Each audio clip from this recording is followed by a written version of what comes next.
You know, it's amazing, after a couple of years of me doing what I do here, you still get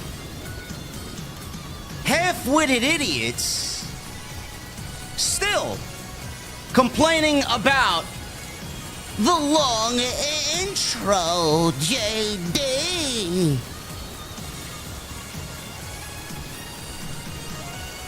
You'd think you'd get the point by now, not to mention the long intro.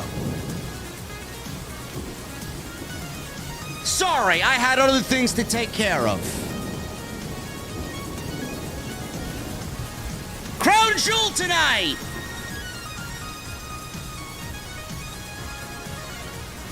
Looks like to be one of those very divisive shows. Some people liked it, some people didn't like it.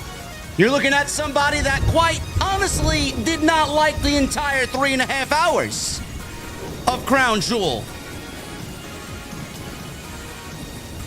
That doesn't mean I didn't like the show in general. I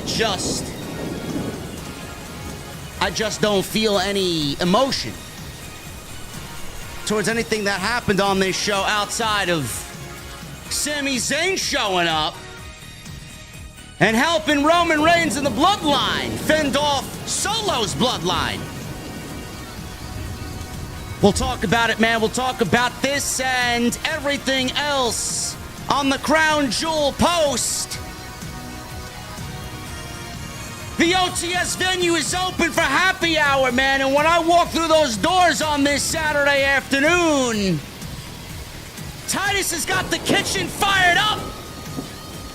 Drinks are ice cold, and I want to know, what the fuck are you guys drinking? I'll see you over there.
Why has Triple H been so successful? Why is Triple H running WWE better than Vince McMahon and Bruce Pritchard on Monday and Friday night? Long-term booking.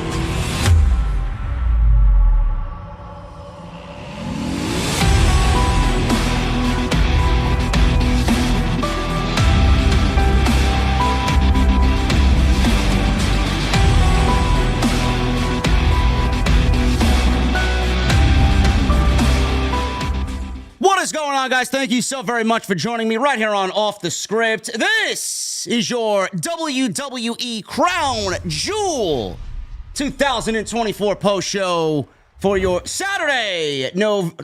It's November, right? I don't even know what fucking month it is, man. I was going to say October. November 2nd, 2024. I am your host, JD from New York. As always, coming to you live from the OTS venue. Thank you guys so very much for joining me on your Saturday afternoons, wherever you may be. Crown Jewel, man. Crown Jewel.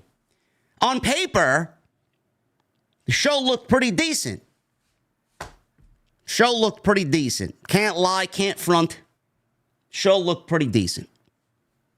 I was excited coming into this show. I was looking forward to the Bloodline situation and how that played out. I thought they did a very good job of forwarding that. Even though the match itself tonight, the six-man tag team match between Roman's Bloodline and Solo's Bloodline, didn't really measure up to the quality that we would expect from Roman Reigns, they did forward a major storyline implication going into the final 4 weeks of Survivor Series, which we will talk about. Sami Zayn is back. Sami Zayn has showed his allegiance to his Bloodline family as the honorary Uso. But there were problems well before Sami Zayn showed face tonight, and those problems are going to persist up until Survivor Series, where I predict we will see a wise man bring everybody back together. That is what's going to play out over the next 4 weeks, over the course of 8 shows. This entire show was built around the Crown Jewel Championships, which obviously consisted of Gunther and Cody Rhodes, 2 world champions from Raw and SmackDown. And on the women's side, we had Liv Morgan and Nia Jax. Again, both from Raw and SmackDown. Champion versus champion matches. We have not seen this done in nearly 5 years on the WWE main roster. All of that went away when Triple H rightfully took over the creative on the main roster. It was something that happened every year at Survivor Series because of lazy booking. They didn't want to be bothered by booking the Survivor Series the way that it needed to be. And they went about it in the most lazy way possible. Vince did in his administration. Then Triple H got rid of that. We got War Games on the main roster. They took it away from NXT. They put it on the main roster, which should have been done years ago. And now, for the first time in almost 5 years, we have champion versus champion matches on WWE television. And it's going to be a thing every November, every Crown Jewel. We will have this until WWE's deal with the Saudis is hopefully up in the near future. I didn't have any emotional investment in either of these matches.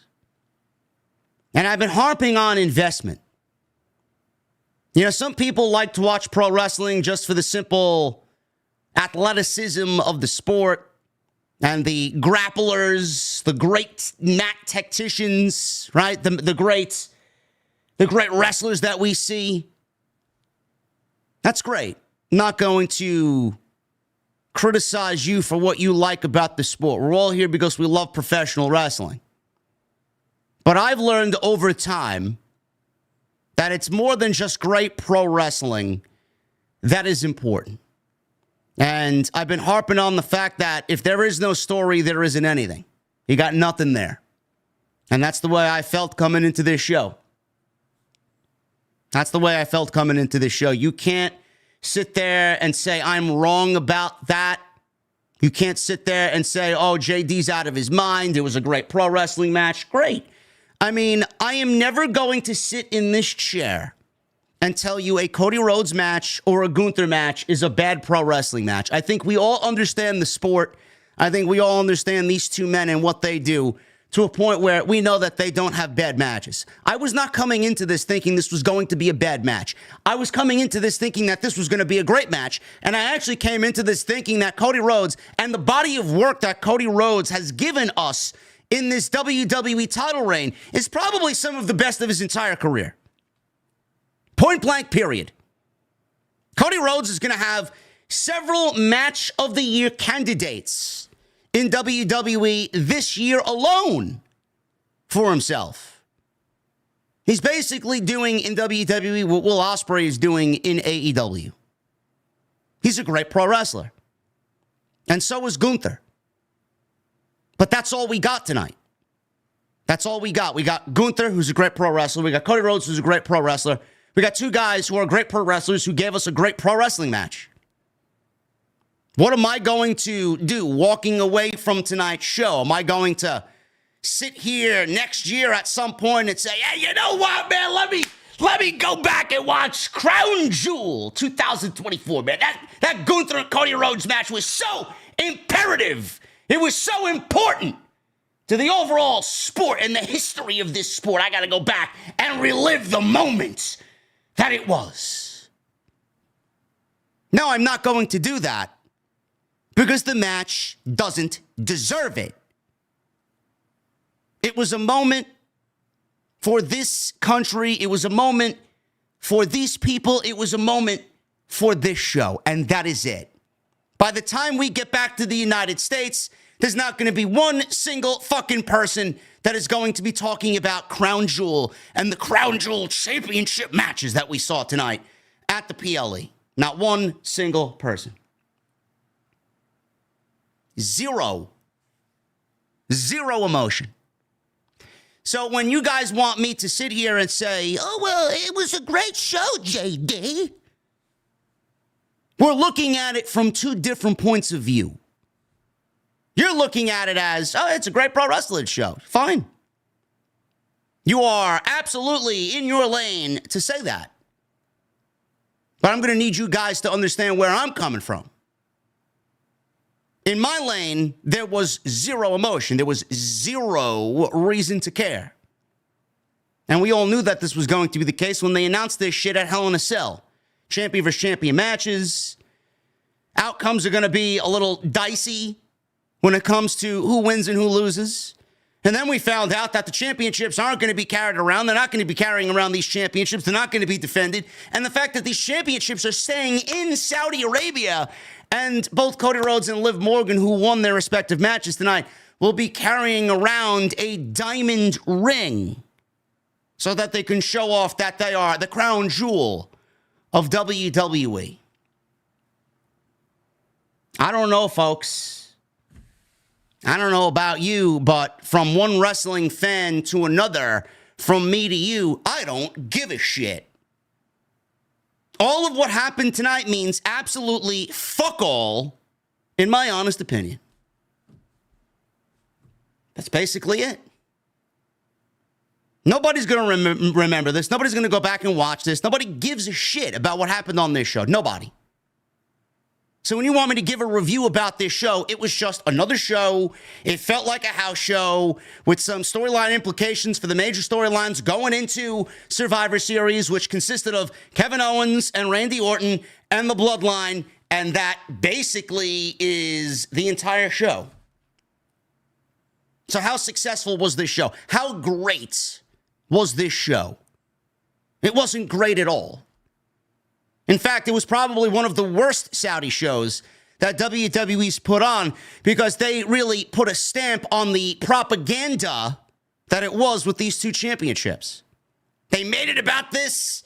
These championships are on the line. We're going to crown new Crown Jewel champions, and nothing will come of it, and they will remain in the country for the next 365 days. I don't know how you expect me to emotionally care about what's going on with this championship, these championships, if nothing's going to come out of it. Sorry, folks, I don't operate that way. I don't really work that way. Now, what I did like about the show, now that I got the negative out the way, what I did like about the show is we got the Bloodline story forwarding into Survivor Series. Everybody was wondering about Sami Zayn.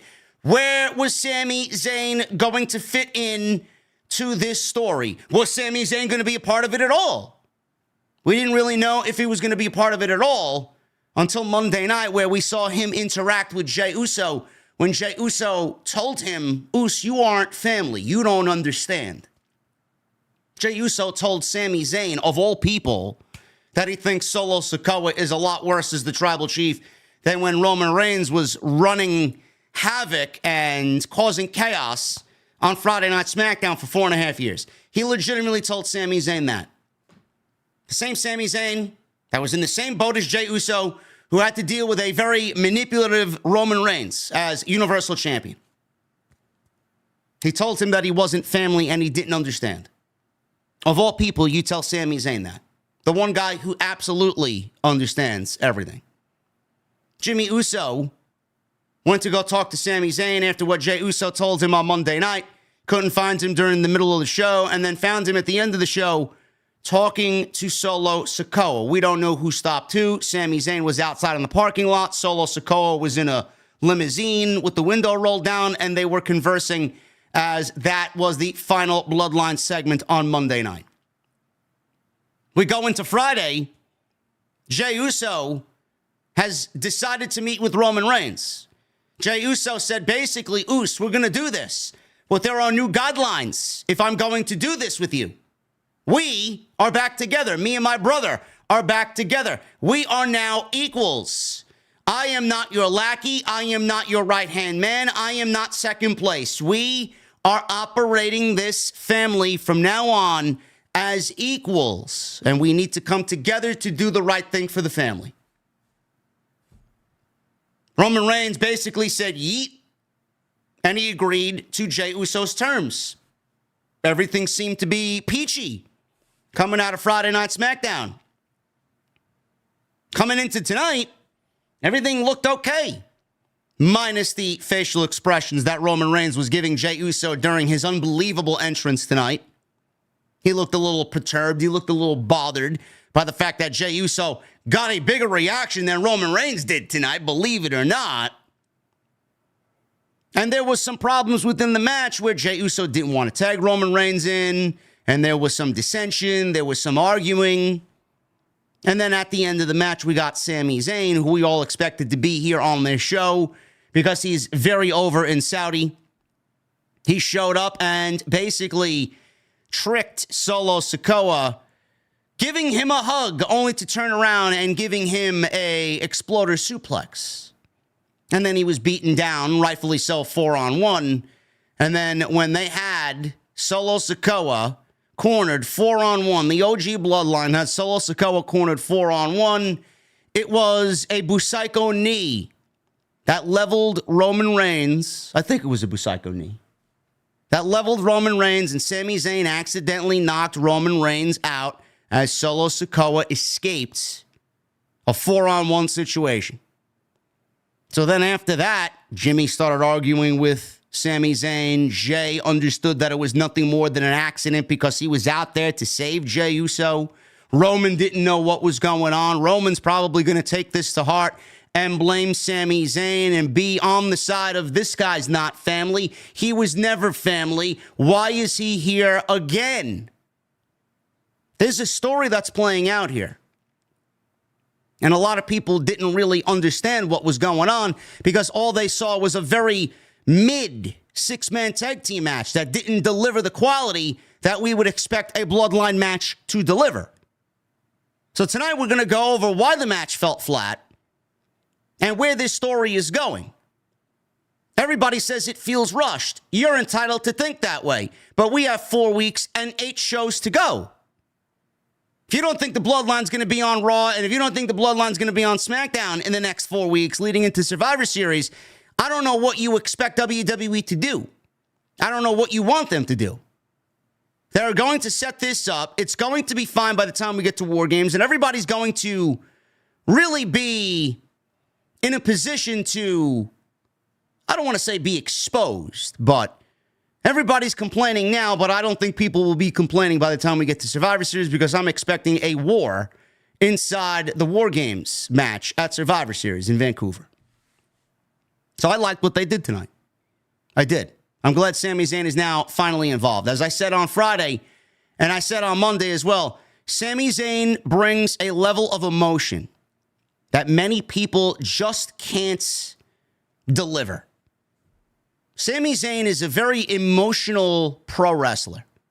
He speaks with emotion, he feels, and that's showcased and presented, and it just jumps off him through the television screen. There's one guy that's going to bring this story together. If there's one guy that's going to bring this story up to where it needs to be because of the emotion that he delivers, it is Sami Zayn. And you're going to see that over the next 4 weeks. I have no doubt in my mind they are going to take us on the best ride possible through all the criticisms of it being rushed. Sammy is a very low-key, believable, and I would say we feel, as people who watch the show, he's a relatable character. All of these things tied up into one package is going to make the Bloodline story very well worth everybody's time by the time this chapter is over. Does it feel rushed? Sure it does. Would I have loved to see a little bit more between Jay and Roman coming back together instead of it happening in the span of 2 weeks? Sure. I would have loved to see it play out over at least a couple of months. But WWE had other things going on. I don't know if any other factors were at play, which delayed some of the things happening that we've seen needing to be rushed. I don't know. But at the end of it all, the proper people are in place. All the pieces on the chessboard are being placed on the chessboard. And we're going to get a great story going into Survivor Series. And we're going to get this chapter of the Bloodline ended. And we're going to get the WrestleMania 41 chapter beginning as soon as Survivor Series is over. I have no problem. No problem whatsoever. Outside of it, it could have been a little bit more drawn out. Outside that, I have no problem with this whatsoever. Seth Rollins and Bronson Reed. They had a one-on-one match tonight. After Bronson Reed delivered 6 tsunamis a few months ago to Seth Rollins, which kept him out of in-ring action for basically all of that time since that moment. And I was looking forward to the one-on-one match between these two, and they delivered a very good match. I think Bronson Reed's great.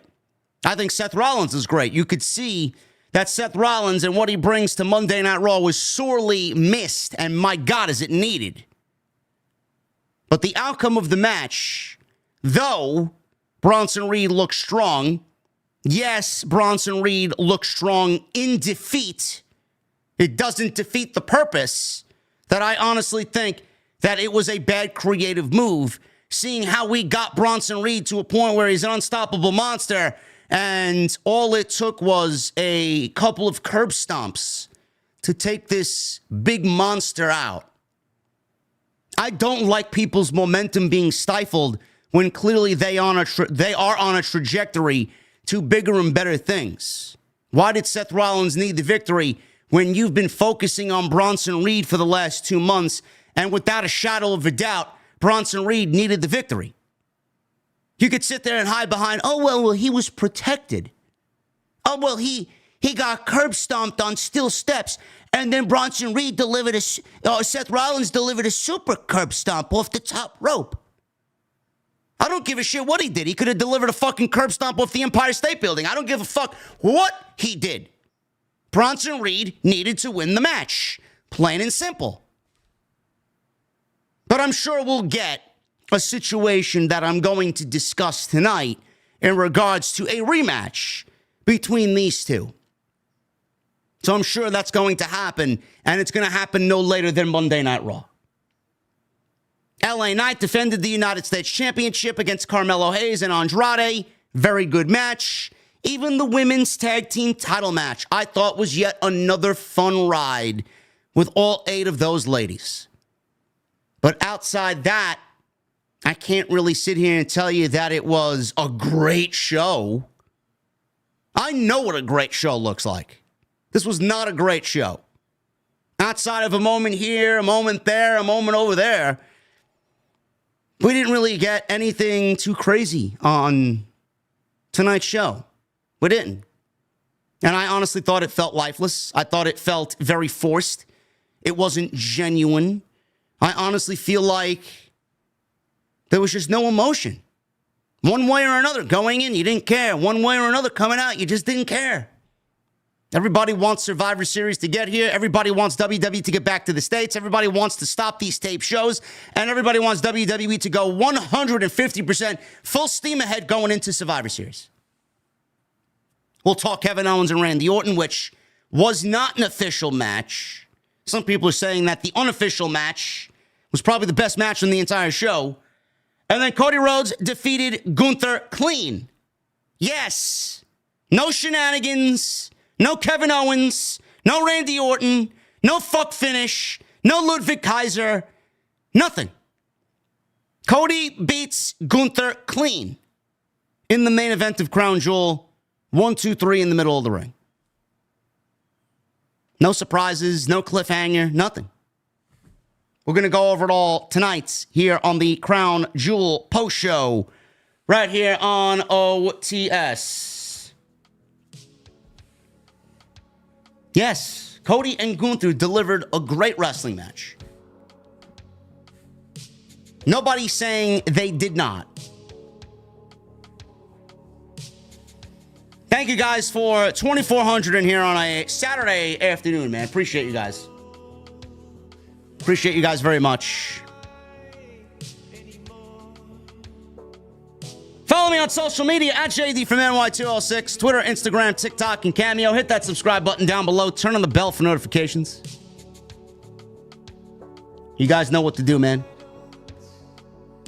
Twitter is the best way to keep up to date on everything that I have going on. If you guys want my in real-time thoughts on certain things that are happening in and around the community, it's always a great follow on social media. YouTube, hit that subscribe button down below. Turn on the bell for notifications. We are about 350, I believe, somewhere in the vicinity. 400 or so away from 163,000 subscribers. So make sure you guys go and do that. Would really appreciate all of your support on that. If you guys are listening right now, stop what you're doing and leave a comment down below in the comment section. I'm not talking about the live stream chat because you guys are actually physically here with me now, but I'm talking about everybody watching this after the fact. Stop what you're doing. Leave me a comment. Could be anything. Could be anything. Leave me your favorite emoji. Shit emoji, cool guy emoji, thumbs up emoji, metal emoji, thumbs down emoji. It doesn't matter. Leave me a comment down below because it certainly helps out us as far as the algorithm goes on YouTube. Shout out to my family on Twitch, man. We are live on Twitch right now. We have 29 more to go. Followers for 11,000 followers on Twitch. So shout out to everybody watching me on the Purple Snake. Thank you guys very much. If you want to subscribe over there as well, it's a great way to support what I do. We are 29 away from 11,000 followers on Twitch. And go check out all the other content on the channel. There is plenty of it. I'm sure I'll be doing something tomorrow. There's a chock full of news that hit the news feed this weekend, so I'll probably do an extra tomorrow for you guys, and then we'll be right back on Monday night. Monday Night Raw emanating from Riyadh, I believe, Saudi Arabia. So we will have Monday Night Raw. One more Monday Night Raw taped this coming Monday. They're actually taping Monday Night Raw tomorrow night in Saudi Arabia, and it will be live taped on Monday night, normal time, 8 to 10 p.m. Eastern here in the United States. Crown Jewel. We open up the show with a 6-man tag team match. Solo Sikoa, Jacob Fatu, and Tama Tonga, poor Tangaloa. Every time there's a 6-man tag team match, you can better believe Tangaloa is going to be the odd man out. Poor Tangaloa, man. He comes to WWE to be on the sidelines to watch everybody else in his bloodline work except for him. But he did get involved. This match went 17 minutes. And if I told you this might have been one of the worst bloodline matches that we've seen in all 4 years of this story playing out, I am not kidding. That is not overstated. That is legit fact. This was one of the worst bloodline matches that the company has done in all 4 years of this storyline playing out on TV. Now, was it bad? No, it wasn't bad. But was it good? I wouldn't say it was good either. There's a certain quality that is expected when you watch a bloodline match. Feeling, emotion, energy. This did not have it. It did not. By the time the 17 minutes was over, this felt like a house show match that you would see in Biloxi, Mississippi on a random fucking Sunday night with all the youngins and the family out to watch good old WWE wrestling. It's great. I just did not feel important watching the actual match. Now, the entrances felt bigger than the actual match did. Roman came out with Jimmy Uso. He got a big entrance. Solo came out. He got a big entrance. Solo actually came out first. Then Roman came out. They all took their sweet time getting to the ring. And then Jey Uso came out. Jey Uso came down through the crowd, and he was yeeting all over the place. The energy in the building was fucking ridiculous. The energy was so massive that he got a bigger reaction than Roman Reigns did during his entrance. And that says something. There's two things that I took away from this. Jey Uso right now is probably more over than Roman Reigns is. And if he's not, it is very, very close. Secondly, Jey Uso got his own entrance. He did not come out with the Bloodline. What did Jey Uso say on Friday night? I am not your lackey anymore. I am not your right-hand man. We are all equal. You can't get any more equal than what Jey Uso did tonight because he rivaled Roman Reigns' crowd reaction and rivaled Roman Reigns' entrance. So he's living up to what he said on Friday night, and I'm glad that we saw it. WWE certainly paid attention to that too. You don't think that they see how big of a star Jey Uso is? I'm sure they already knew. But I think every time we see this shit, especially compared next to Roman Reigns, I think even WWE is surprised at how over Jey Uso is when you start comparing him to the likes of Roman Reigns. Massively over.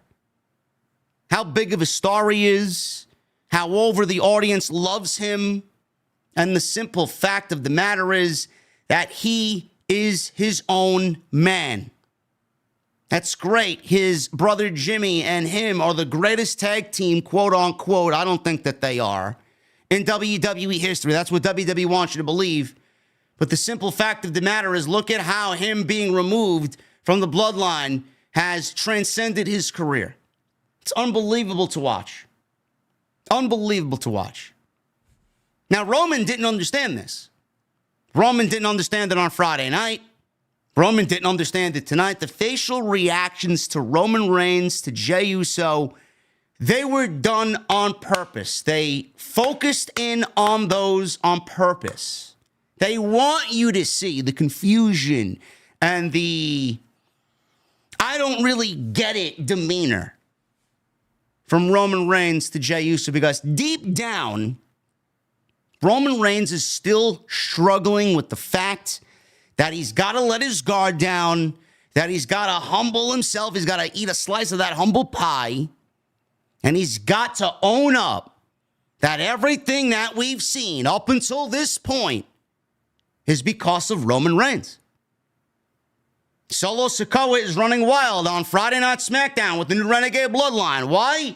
Because it's Roman Reigns' fault.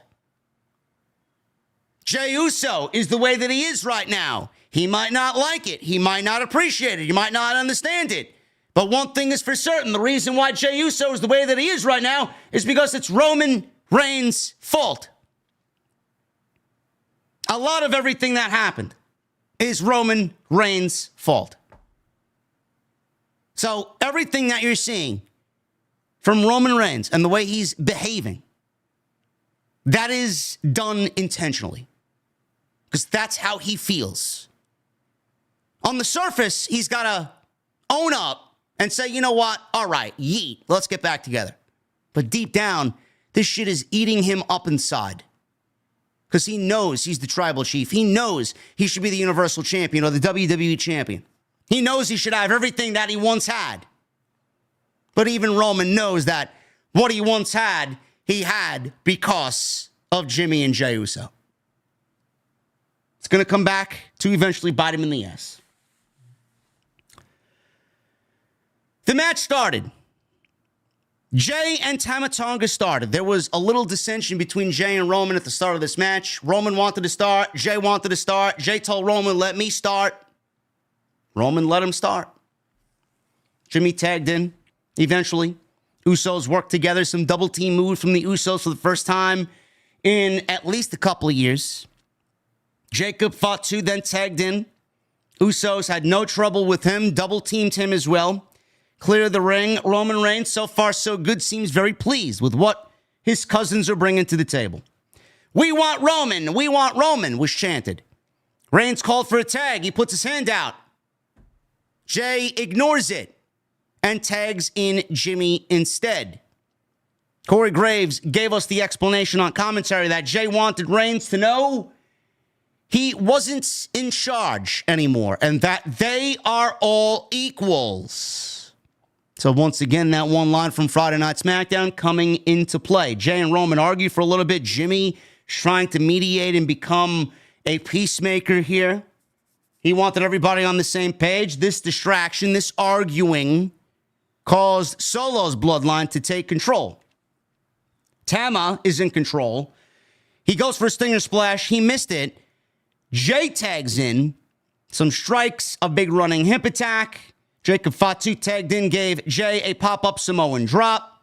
They are in complete control at this point. Bloodline worked over Jay for a while. Tama Tonga knocked Jimmy off the apron. Jay fought him off, and eventually he had no choice but to make the hot tag to Roman Reigns. Roman Reigns and Solo Sikoa, they go at it blow for blow. Reigns got the better of it and hit a leaping clothesline, Yoranage, and a Superman punch.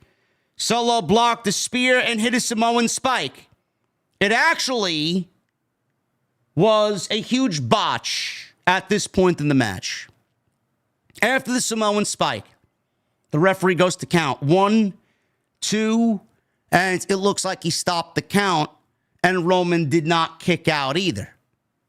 Jimmy Uso, there was a little miscommunication on Jimmy Uso's part where he was supposed to come in and dive in and break up the pin attempt from the Samoan spike on Roman Reigns, but it ended up looking like a massive botch. Now, they played it off like he got there in the absolute last second he could, but you physically saw the referee stop his count and at the same time did not see Roman Reigns even lift a shoulder up off the mat. So yes, it was a botch and a miscommunication one at that because Jimmy was late to the party. Jay handed out super kicks to Jacob Fatu. Fatu headbutted him outside the ring. Reigns and Solo, they're still going at it. Reigns gives Solo another Superman punch. He then yanked Tama Tonga into the ring, but Tama knocked over the referee in the process. So this was basically like Roman Reigns taking Tama Tonga from the apron outside into the ring, and it looked like on purpose, like it was actually deliberate. They took the referee out for whatever reason. I don't know why that was the case, but it looked like it was absolutely deliberate and intentional the way that this came off. It did not look like an accident. I think it was supposed to be looking like an accident, but it did not come off that way. Because nothing happened after the match that would really signify, oh, let me take out the referee because I'm going to do this, and I don't want the referee to see. They just took out the referee, from my vantage point, for absolutely no reason. So Reigns handed out more Superman punches. Fatu blocked an attempt on him, but headbutted Reigns instead. Fatu tackled Reigns basically threw his entire body at Roman Reigns, knocked him down, goes up and hits the mighty moonsault. That big step-up moonsault that he does. Fatu wiped out Jay with a big suicide dive on the outside. Solo took advantage and hit Reigns with consecutive Samoan spikes. 1, 2, 3. And Solo Sikoa pins Roman Reigns clean. And the Bloodline, led by Solo Sikoa, defeats the OG Bloodline in the opening match of Crown Jewel. Why did Solo Sikoa pin Roman Reigns? We got War Games looming. How could the Bloodline, OG Bloodline that is, start adding more tension on top of more tension on top of more tension. If the leader of the Bloodline did not get the victory for his team, Solo is looked at as a loser. He's the tribal chief who loses more times than he wins. Why would you want anybody but Solo Sikoa getting that win? I don't get it. That was absolutely the right move. And I understand everybody's line of thinking. Well, Roman Reigns really hasn't been pinned all these times in 4 or 5 years. There's only a handful of people that have done it. Cody Rhodes has done it. Jey Uso has done it. And now we have Solo Sikoa added to that list. Roman Reigns knows exactly who he's losing to and why he should lose to said individual. You don't think Roman Reigns had a say in who was going to pin him in this match? Jacob Fatu, what does that mean? Tama Tonga, what does that mean? The most important person in this match to get a victory over the other most important person in this match was Solo Sikoa over Roman Reigns. It needed to be that way. It needed to be a statement victory. Jacob Fatu doing a mighty moonsault on Roman Reigns and pinning Roman Reigns would have been a statement victory. Tama Tonga doing whatever the fuck he does to win a match, that's not a statement victory. Solo Sikoa delivering a Samoan spike to Roman Reigns, that is a statement victory. That is a statement that is going to elicit war between the families. From one tribal chief to another. I don't see what the big deal is. Everybody wanted to rant, bitch, moan, and complain about why Solo Sikoa got the victory. He was the only one that made sense. At the end of the match, all 4 Bloodline members attacked Roman and Jimmy. They cleared the announce table. Jey tried making the save, but they beat him up too. Crowd already started chanting for Sami Zayn to come and help Roman and the Bloodline. They placed a chair around Jey's neck, which is basically the same way they took Jimmy out for 6 months. Sami Zayn came out and people went crazy. Everybody was happy to see Sami Zayn. He entered and they stopped doing what they were doing. Zayn stood face to face with Solo Sikoa. Crowd started chanting, Sami Uso. Solo wanted Zayn to join them, extended his arms for an embrace. He wanted a hug. He wanted Sami to acknowledge that he is the tribal chief. Zayn went to hug him and ended up giving him an exploder suplex.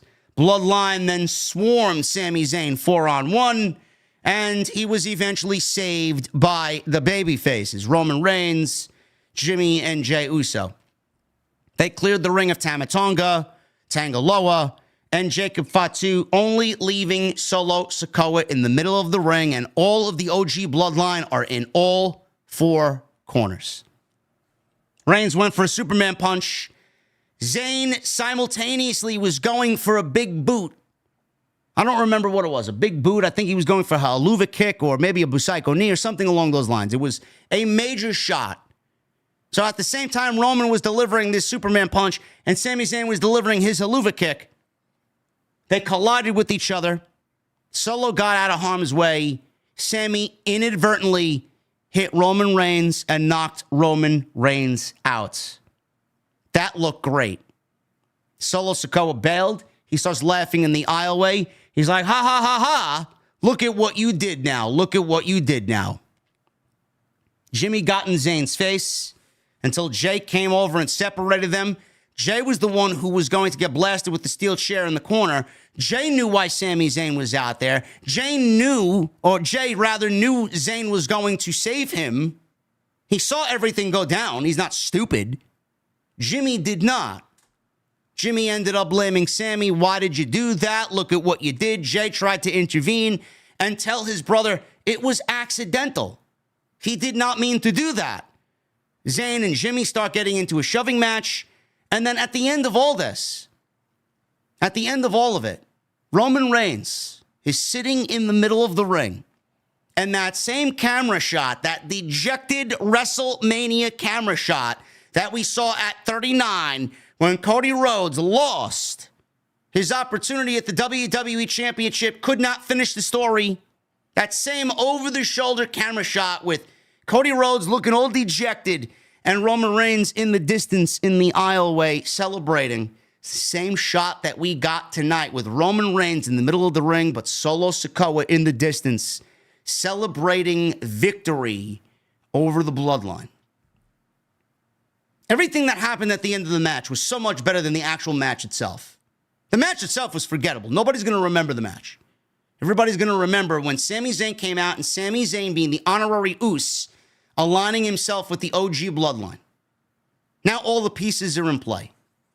But there's still tension. There was tension with Roman and Jay. Roman's body language told an entire story by itself when Jey Uso came out. Jimmy's trying to mediate this thing. Jimmy thinks that everything's going to be sunshine and rainbows. He thinks the family's back together. He thinks the band is back together.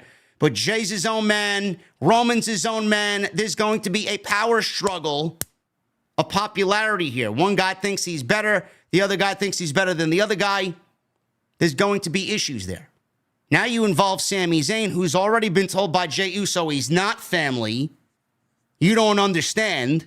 Meanwhile, he, out of everybody here, understands everything that's going on. He tried to do the right thing and show his allegiance to the OG Bloodline, and he ends up knocking Roman Reigns out in the process. Now, Jimmy's upset at Sami. Jay, who was upset at Sami on Monday, is not upset at Sami tonight. Roman doesn't know what the fuck is going on.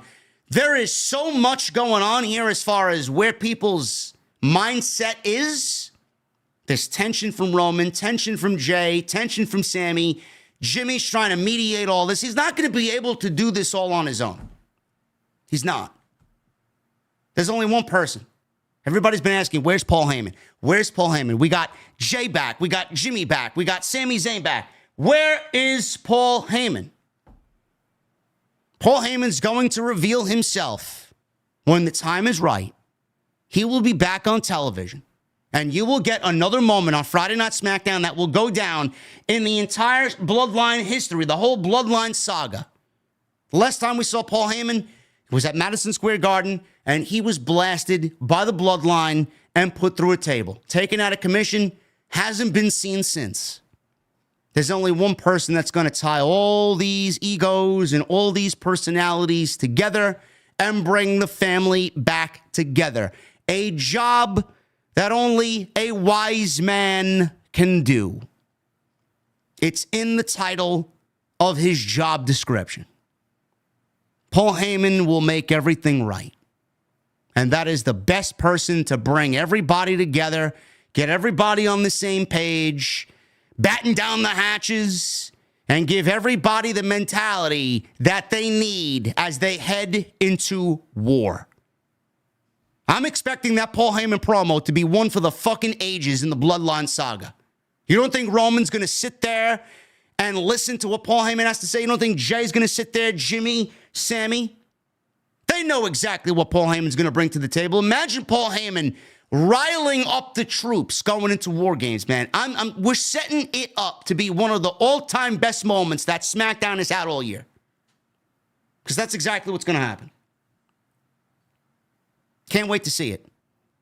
The ending to this was great. The match itself, absolutely forgettable. It was more than, I would say, we got, because we did not expect this match to be on the show anyway. It was made on Friday night. It was more than what we expected to get. But what we got didn't really live up to the quality of what the Bloodline typically deliver. It was more about the end and how we take the end going into Survivor Series. That's all this was about. So if you look at it just from the ending angle itself and nothing more, it was a thumbs up. The match itself was a completely forgettable house show-like match.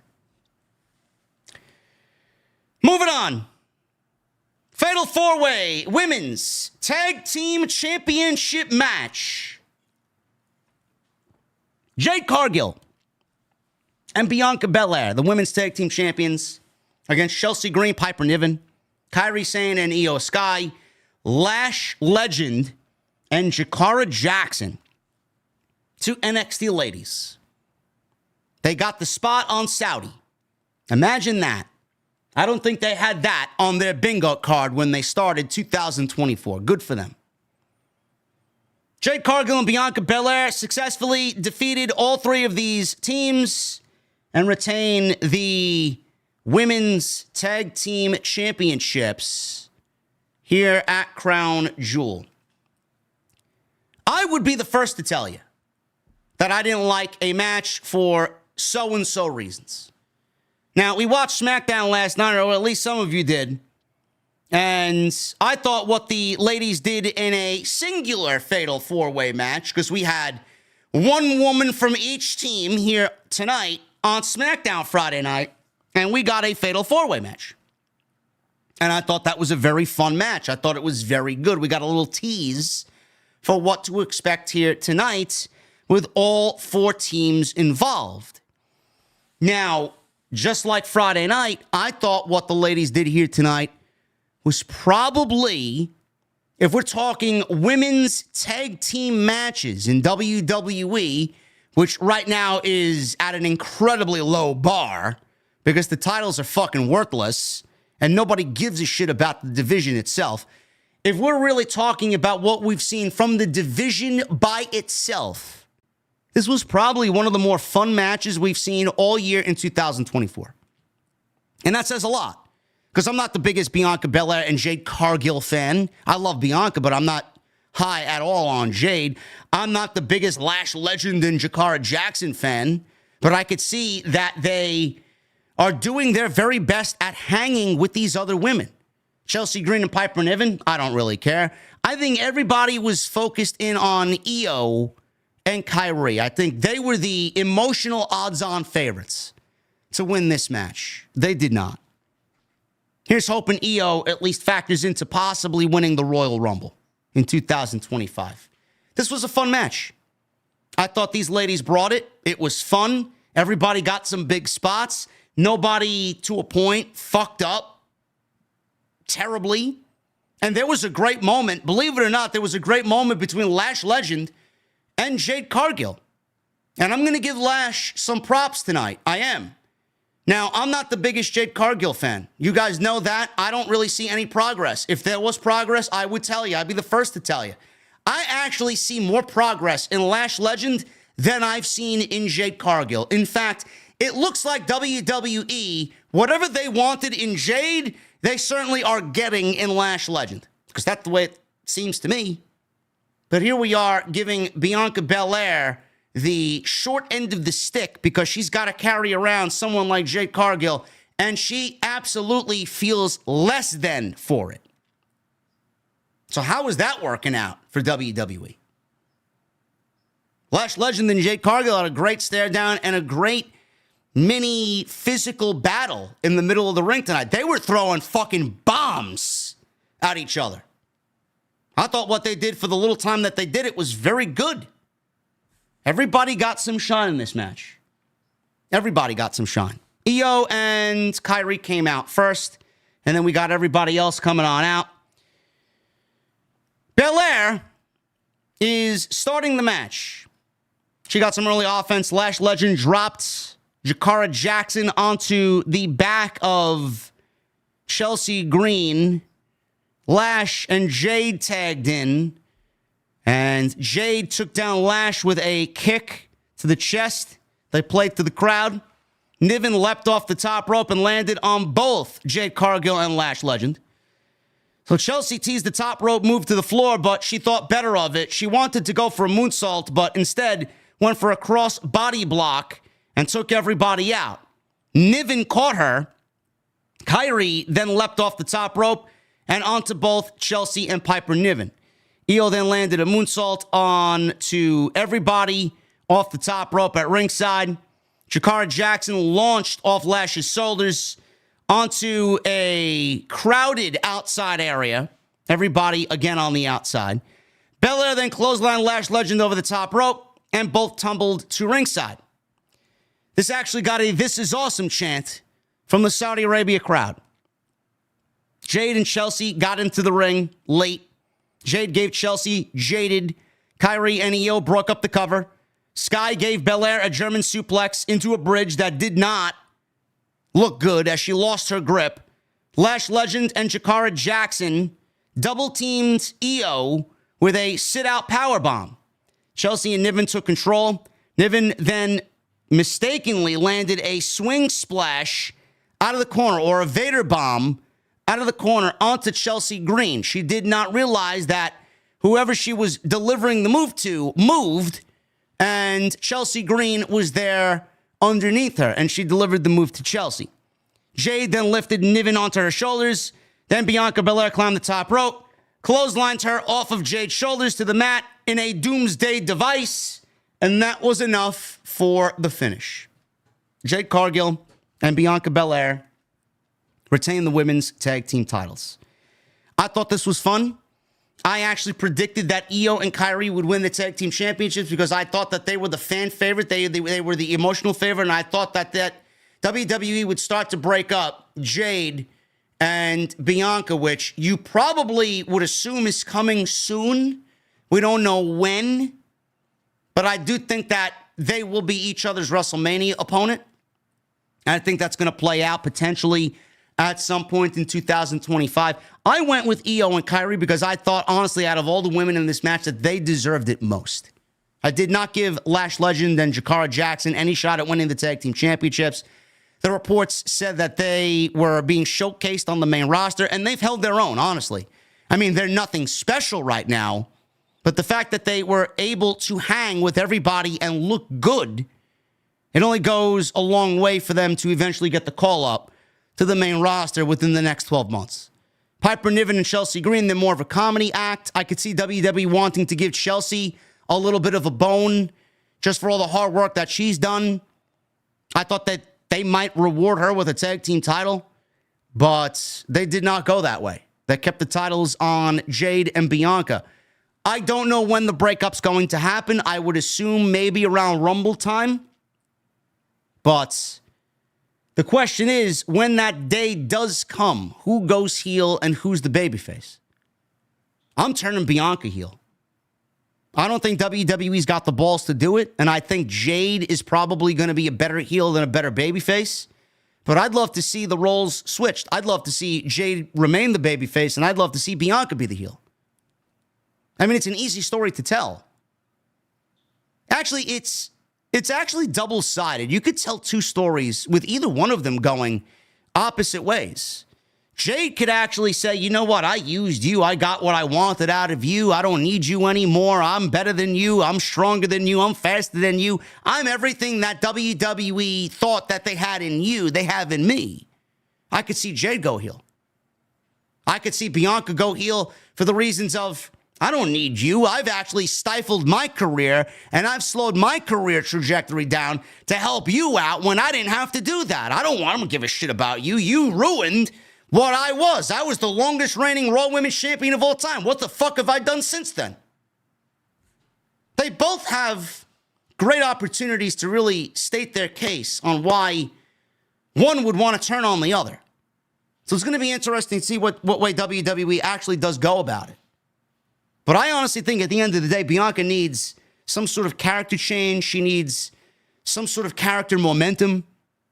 A heel turn can certainly be that.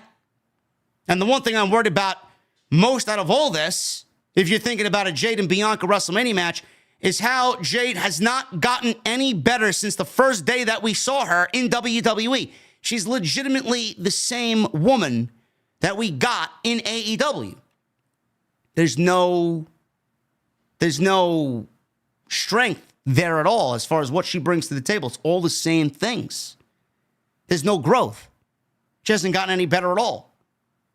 So it's going to be a very interesting situation to see how WWE plays that out. But as far as these four teams, I thought what they did was very fun in the time that we got it. Seth Rollins. He went one-on-one with Bronson Reed. And this was a match I was looking forward to most on this entire show. Just because of how Bronson Reed has been built up as this unstoppable monster on Monday night in the last 2.5 months. It all started with Bronson Reed telling Adam Pearce I'm going to do something that I have to do and I should have done a long time ago if you're not going to give me the opportunity that I've been nicely asking you to give me. So what did he do? He targeted Seth Rollins. He took Seth Rollins out 6 tsunamis later, and Seth Rollins was a broken man bleeding after 6 tsunamis, and Bronson Reed looked as dominant of a monster as we've ever seen him at any point in his career. He did the same thing to R-Truth. Braun Strowman stood up to him. He got involved.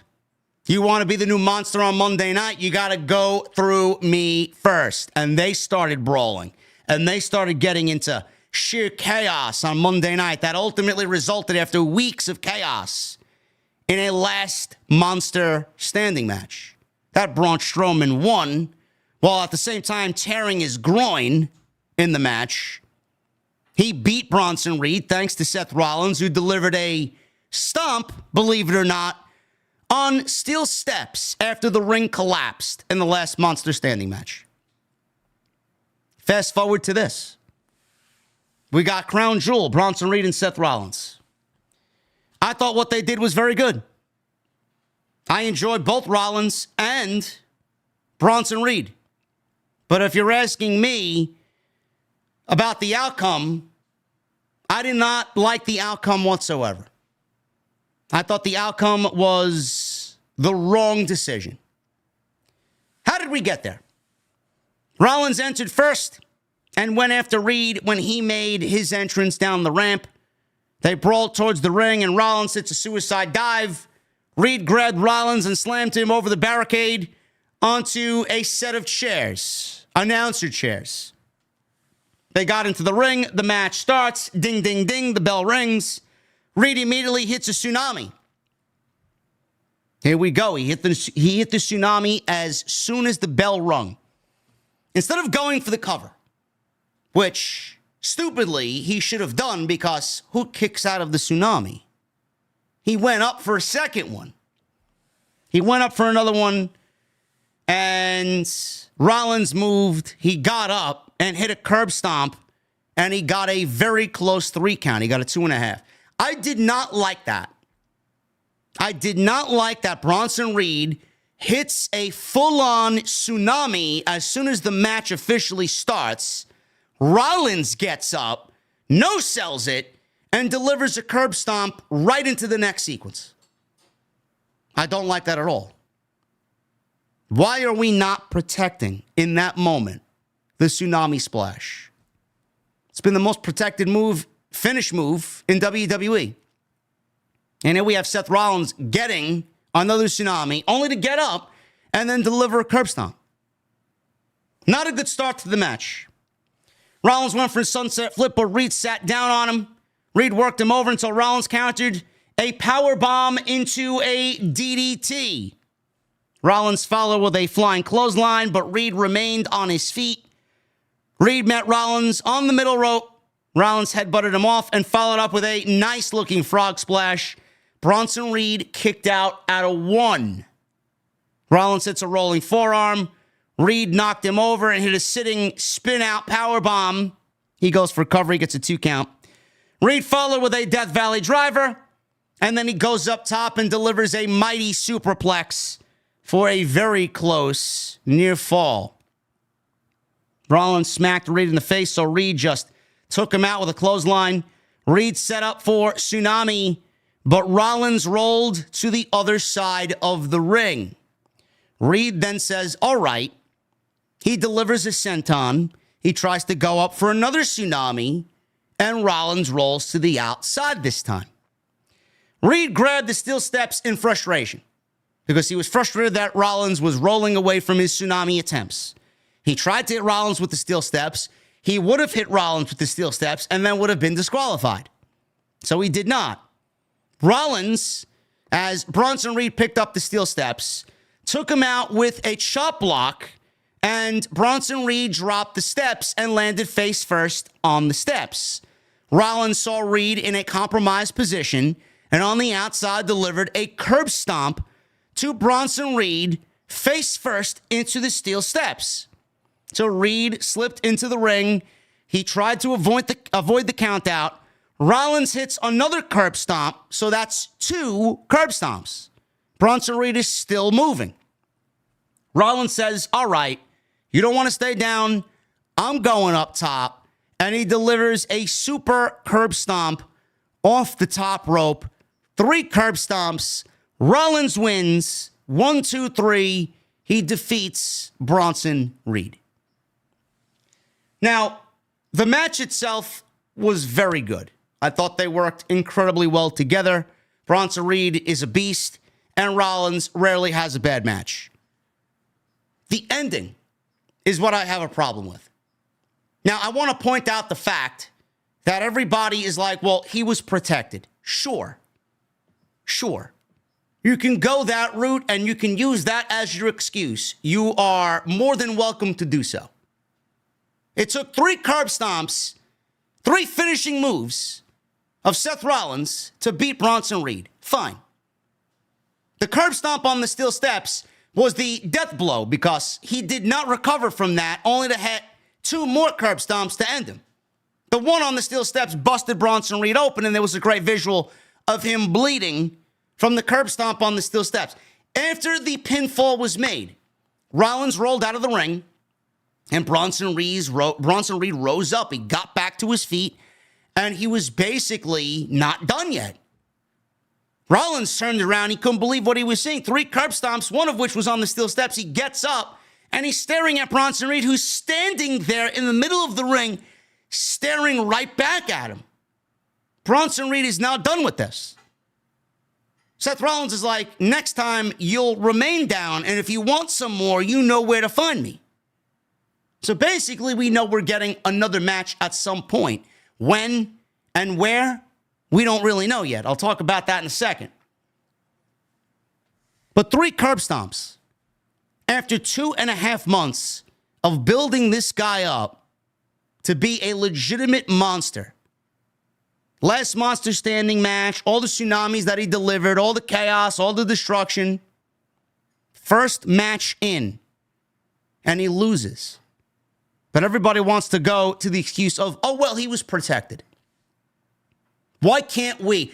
My point of view, my feeling on it is, if you put so much creative in someone like Bronson Reed that you've made it a point to make him into the next star on Monday night, why do you take 2.5 months, and then when we get to the one match that he absolutely needs to win, he does not win that match? That's my point. He's already lost the last monster standing match thanks to Seth Rollins. Now we get to this, and he can't beat Seth Rollins because of some bullshit steel steps? I don't know why we could not get Bronson Reed the first win in a series of matches with Seth Rollins. Now, I'm sure if we'll get a second match, it will go in Bronson Reed's favor. And then we'll probably get a third match, and Bronson Reed should win the feud. We're not going to have Bronson Reed lose this feud. The ending of this match gave way to there being a second match, but after 2.5 months of building this guy up to be a fucking monster on your show, with all the momentum that he's had, the best stretch of the guy's career, and Seth Rollins could have absolutely afforded a loss. You couldn't give that much-needed win to Bronson Reed? That's just the way that I see it. There will be a second match. Monday Night Raw. Triple H announced that there will be a Fatal 4-Way #1 contendership for the World Heavyweight Championship. Seth Rollins, Damian Priest, Dominic Mysterio, and Sheamus. This will be happening on Monday night to crown a #1 contender to Gunther, presumably for the match at Survivor Series. Now, Rollins is there because he beat Bronson Reed.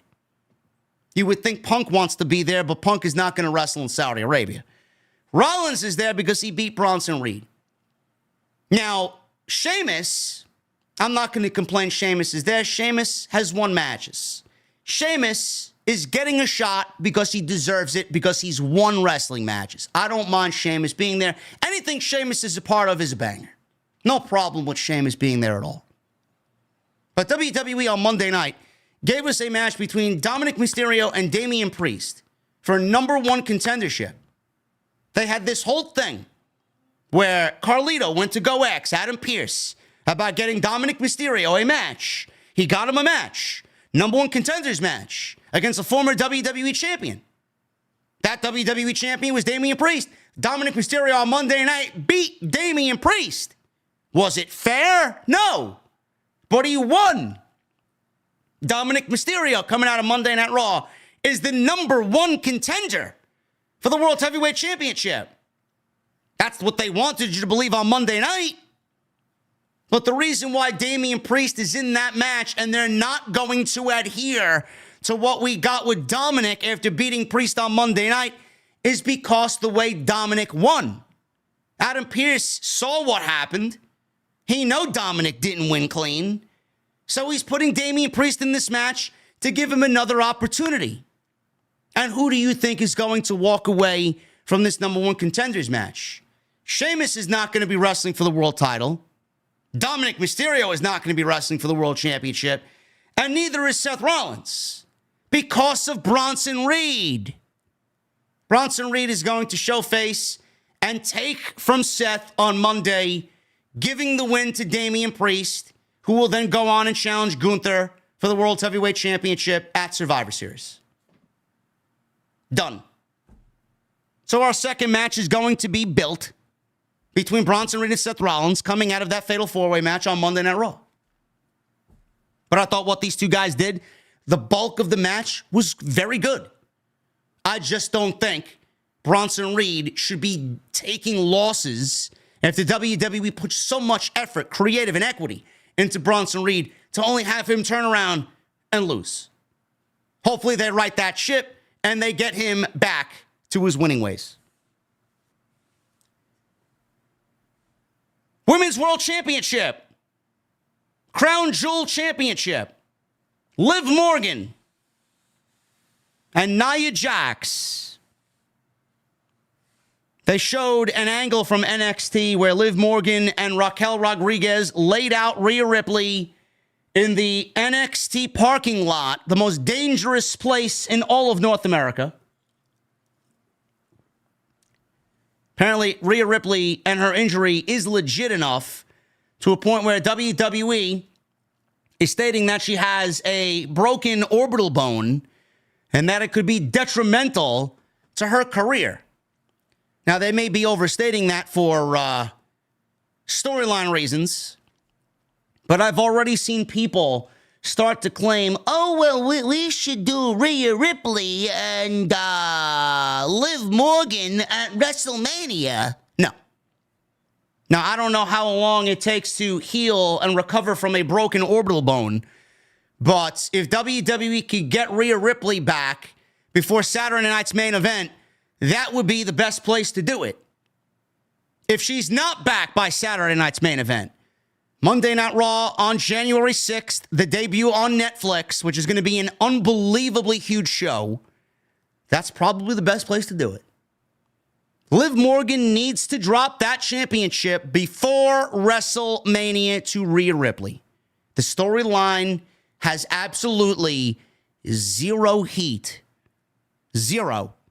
I don't know how. I don't know where she broke her orbital bone.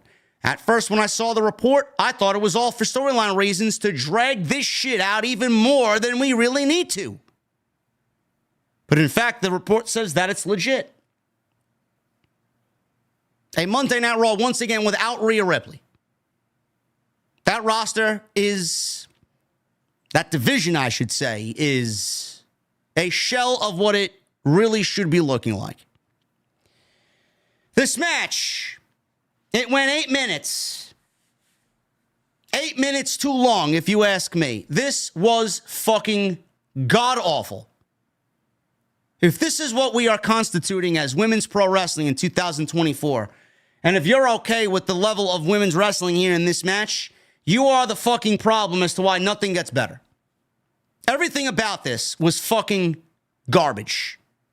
This was one of the worst women's matches of the entire year.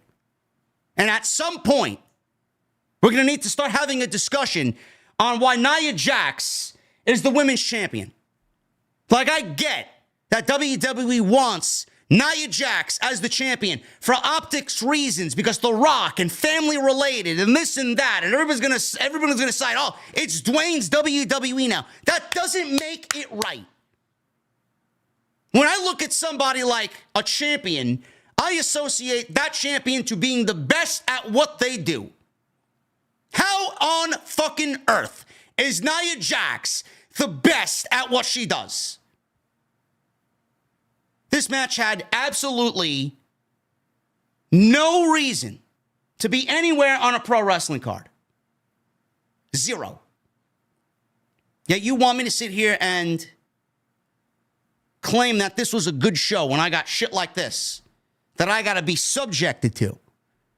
8 minutes worth of wrestling plus another 6 or 7 minutes of fucking hype about, oh, here's the championship, and let's get these grand entrances and the lighting and the entrances for both women. We wasted 20 minutes of our life total that we cannot get back. This match had nothing going for it as soon as it was put on paper, pen to paper. The discrepancy in size between Nia Jax and Liv Morgan is not a recipe for good pro wrestling. It's not. Sometimes the David versus Goliath mentality works out and works wonders. It does not work out good. Case in point, when you got two women like this. Nia can't work. She can't. I don't know. You know, some people said early in her run when she came back, she was doing some really good work. I remember saying Nia didn't look bad at all when she wrestled Rhea Ripley in the main event of the Elimination Chamber. I don't think I've seen anything from Nia Jax come even remotely close to what she did with Rhea Ripley at the Elimination Chamber. But here we are. She's winning Queen of the Ring. She's winning the fucking championship from Bayley at SummerSlam, and she hasn't done jack shit with the championship since she's won it at SummerSlam. Nia Jax should not be the women's champion. Point blank, fact, period. Liv Morgan, she's only holding the championship and keeping that title warm until Rhea Ripley creatively takes it back and gets back what she never lost. This match was a complete waste of time. Absolutely fucking terrible. Jax headbutted Morgan early in the match. Morgan then hits a tornado DDT. She goes for coverage and gets a 2 count. Even the tornado DDT did not connect because of the sheer size of Nia Jax not able to do a proper bump. So from the DDT, Jax gets back up, hits a Samoan drop, which is probably the only thing she does right. Jax hits a super Samoan drop, which looked great, off the middle rope for a 2 count. Jax went to the middle rope. She went for the Annihilator. Morgan brought her down with a powerbomb, which looked awful. Tiffany Stratton runs out with the Money in the Bank briefcase. She was about to cash in, but Jax saw her out there and then started yelling at her and told her off. Stratton tried to claim that she was about to cash in on Liv Morgan. Jax told her to leave. Morgan hits a crucifix bomb into a cover, or at least she tried to. Stratton made her way up the aisleway. She looked back at the ring. People were chanting, cash it in, cash it in. She looks back at the ring and she walks back to the ring with the briefcase. Morgan went for Oblivion. Jax countered it into a slam for a 2. Stratton hopped on the apron. She wanted to cash in on Liv, but then was yanked down by Raquel Rodriguez. Jax went after Rodriguez, but that allowed Morgan to hit a code breaker off the ropes for a 2. Morgan and then Rodriguez are on the outside. They corner Tiffany Stratton against the barricade. Jax comes over and tackles all 3 women down. Obviously, she went after Liv and Raquel, but inadvertently took down Tiffany Stratton as well. That's going to come into play when the eventual cash-in does happen. Because Liv Morgan and Raquel Rodriguez were clearly on the receiving end of this splash. Nia Jax took down Tiffany accidentally, quote-unquote, but she did not look like she cared at all when she knocked Tiffany Stratton down in this exchange. Jax hits Morgan with a leg drop in the ring. She sets up for the Annihilator, but Dominic Mysterio distracts the referee. He slid the Money in the Bank briefcase into the ring. Rodriguez, behind the referee's back, knocks Jax off the ropes. Morgan hits Oblivion. 1, 2, 3, and Liv Morgan wins, pins Nia Jax, and becomes the first woman to win the Crown Jewel Championship. Overbooked garbage. None of it mattered whatsoever. After the match, Triple H is out there, handed the Crown Jewel title to Liv Morgan. She held up both belts. Crown Jewel Championship is basically the size of Liv Morgan herself and almost 3 times the size of the regular Women's Championship. And that's the way this came to a close. Nia Jax, still a terrible champion. Liv Morgan and Nia Jax had a terrible wrestling match. And Tiffany Stratton, once again, what is this? The 3rd time now that we teased and did not cash in? We need to get that belt off Nia. We need to stop teasing Tiffany Stratton cashing in and just let her fucking cash the thing in and become the women's champion and hopefully get this division on track to being a better division with a champion that actually means something. A proper champion in the division is what we need. Nia Jax is not that. What do we do? How do we get there? When does it happen? I don't fucking know. Just do it. If I got to be subjected to this type of shit, and I got to see this type of women's wrestling on my television in 2024, if this constitutes as women's pro wrestling in 2024, we are in for a fucking very rough 2025. This is not good. Just goes to show you that the women's divisions on both shows are fucking absolutely at the bottom of the barrel right now. They are not good. Not good. The only positive is WWE's got a whole plethora of women on NXT that are ready and willing to be called up. You call them up tomorrow, the division could look vastly different. This was awful. Kevin Owens, he went one-on-one with Randy Orton. Randy Orton wanted this match. He begged Triple H for it. 2 weeks ago on Friday night in New York City, Triple H gave him the match, but told him with a very stern warning, you better be careful what you're wishing for. I don't want you to get hurt. I already had to deal with you out being 18 months. Dealing with this version of Kevin Owens, he may put you out permanently, and I might not have Randy Orton on my roster ever again. Kevin Owens believes that Randy Orton did him dirty. He's heartbroken by the fact that he thinks Randy Orton has chosen Cody Rhodes over him after Randy Orton seemingly had no problem with Cody Rhodes teaming with Roman Reigns. Kevin Owens took an issue with that. He did not understand it.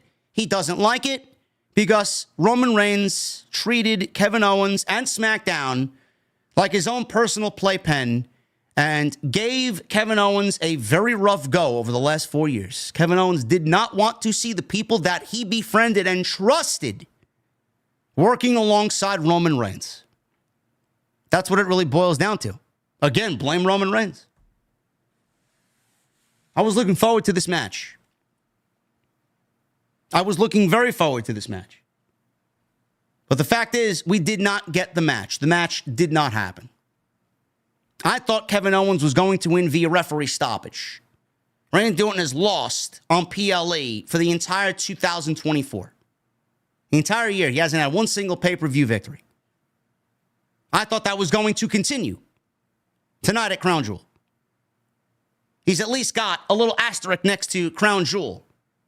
He did not have an official match with KO. Owens came out wearing a Cowboy Bob Orton t-shirt.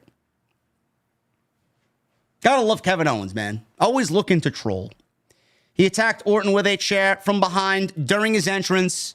Owens cleared the announce table, but Orton fought him off and gave him a back suplex onto the table.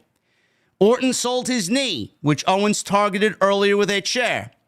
Owens attacked Orton with the chair again until the referee yanked it out of his hands. The bell hasn't rung yet, so he's not DQ'd, but the referee's basically wanting to get control so he can actually start the match. Owens then turns around and gives the referee a stunner, who legitimately took a great bump. I think the referee here was Eddie Orengo. Took a great bump off the stunner. Owens then gave the referee a stunner. He took a great bump. Officials ran down as Orton attacked Owens with the steel chair. Orton drove Owens onto the other announce table, and there were just a sea of officials, referees out there scrambling about to get this thing under control. So Michael Cole on commentary at this point said the match has been waved off. We got Sean Daivari who's out there, tried to stop Orton. Orton kicked him and threw him out of the ring. So Orton put his hands on a WWE licensed official here. So the match is waved off. Daivari goes flying. Adam Pearce gets in there and tries to stop Randy Orton. Adam Pearce, who's the GM of Monday Night Raw, tried to stop Orton, so Orton gave him an RKO. The brawl continued through the crowd. Owens hit Orton with equipment boxes that were laying about, and Orton was laid out over some tables. Owens then ascends the stairs behind him and did a crazy flying elbow drop off of the railing on top of the stairway behind him, jumped off with the elbow drop, landed on Orton through a sea of tables, and that is the way this entire segment and match, I use that term loosely, match, came to an end. That was it. Now, I thought this was great. This was one of the better things on the entire show. I actually like the fact that we did not get a match. Now, a lot of people were like, oh, man, Triple H, he really loaded this show up with 7 matches. 7 matches on paper. Pretty good for a C-level PLE, huh? I wish we would have got that at Hell in a Cell or fucking Bad Blood. I thought we were definitely going to get at least 6 or 7 matches of Bad Blood. We only got 5. I'd like to see at least 6 moving forward. Really. 7 is a good medium as well. Really gives people the sense of it's a full pay-per-view. And I thought the flow of tonight's show was very good. They still ended in the same time that the normal 5-match PLEs end anyway. So I don't know why they don't do 6 or 7 matches. I mean, they pulled it off tonight, and it was a great flow to the show. But I'm glad that this match didn't take place. Where would it have gone if it did? Kevin Owens would more than likely need the victory to just kind of sell the fact that Triple H and what he said was correct about Kevin Owens. It's about Kevin Owens looking strong and vicious and angry. That's the whole payoff here. So the fact that we didn't get this match taking place, I don't mind. Now the question is, where do we actually get the one-on-one match taking place? I can't see WWE in a position where they leave Kevin Owens and Randy Orton off the Survivor Series PLE. I can't see that. How do we go about this? Now, the question is, number one, does Kevin Owens and Randy Orton get a redo, a rematch, an actual match at the Survivor Series, one-on-one? WWE could certainly do that at the Survivor Series, being that they didn't do it tonight. What about Cody Rhodes? What is Cody Rhodes doing at the Survivor Series? He's certainly going to be at the show. He's got to be defending the WWE title on the show. Does he defend the WWE title against Kevin Owens? Does he defend the WWE Championship against Kevin Owens and Randy Orton? Or does he defend the WWE Championship against somebody else entirely? We don't know. If I was a betting man, I would say we get Kevin Owens and Randy Orton in a triple threat match with Cody Rhodes. That's the way I foresee this playing out.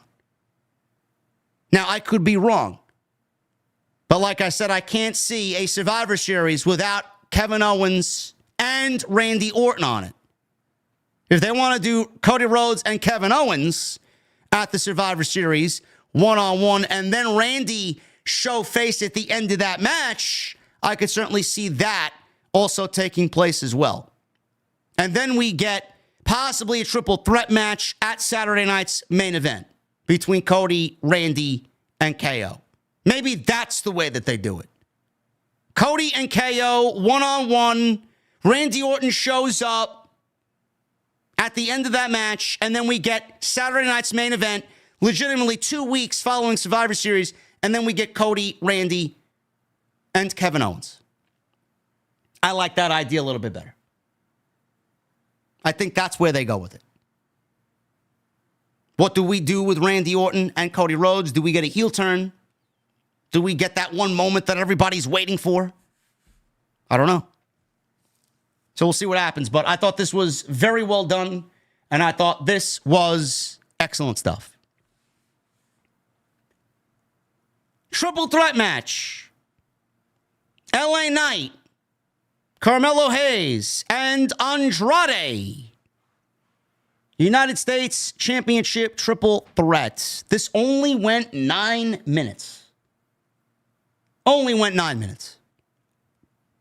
Now, I was thinking, gee, LA Knight hasn't been on a PLE since he won the United States Championship at SummerSlam from Logan Paul. Everybody's been asking for Carmelo Hayes and Andrade to have at least one match in their best of 7 series on PLE. And then they get a PLE match and they don't go any more time than what they've already been given on Friday night. 9 minutes. And then people wonder why I felt disappointed with the show. 9 minutes. That was basically what they've been given, some weeks less than that, on Friday night. You would think on PLE that they would be afforded more time. And they did not get more time. It was fast-paced. It was fun. It was good. I think all 3 guys are great. Again, I can't sit here and tell you it was a bad match, but I can sit here and tell you I was disappointed. There was a great spot here in this match. Andrade went to the top rope.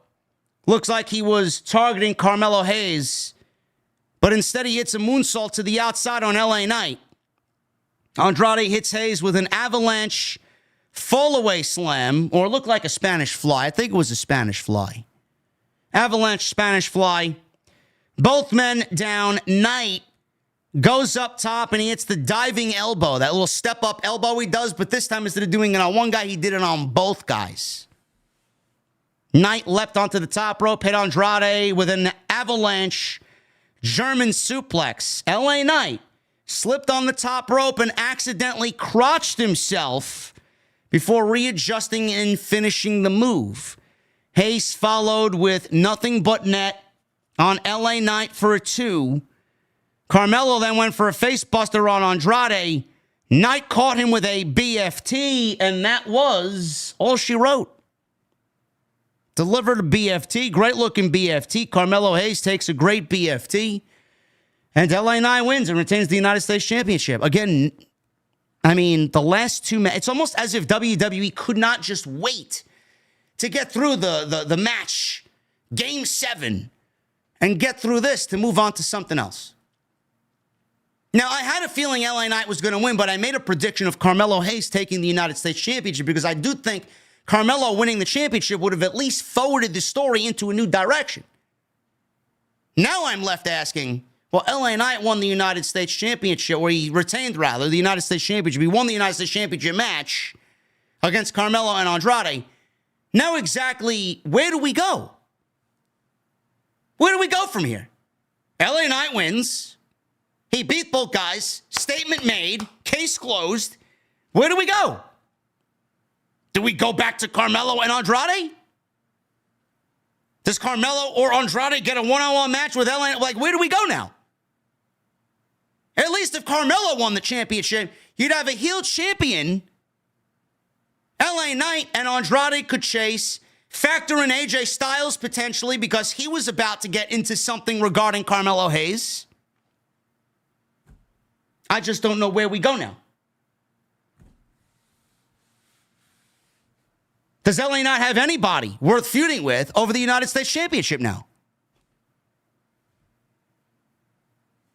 That's why I honestly thought if there was one guy that was going to win this match outside LA Knight, it was going to be Carmelo Hayes. They may just be setting up Logan Paul once again for the United States Championship. I have no fucking clue. Who else is on SmackDown that we could go to? Santos Escobar, been there, done that. Apollo Crews, yeah, right.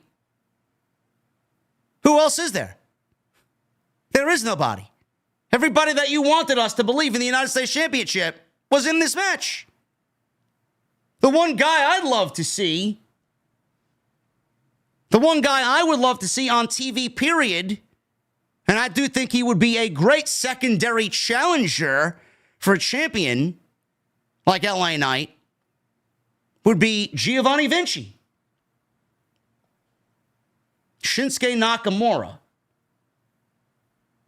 Man, you guys are crazy. There is nobody. There is nobody. SmackDown is as weak as they've ever been. Austin Theory, Grayson Waller. I mean, you guys are throwing names at me that I could not give a single solitary fuck about. There's nobody. That's the answer. There's nobody. I thought Melo was the right pick to win this. LA Knight retains. Main event. Cody Rhodes, the WWE champion, and Gunther, the world heavyweight champion, for the men's Crown Jewel Championship. Everybody got a big entrance here. Gunther got a big entrance. Cody Rhodes got a big entrance. Everybody sang along. Crowd was doing ole, ole, ole, ole. Because that's Sammy's chant. And Sammy beat Gunther at WrestleMania. They went back and forth for the first several minutes.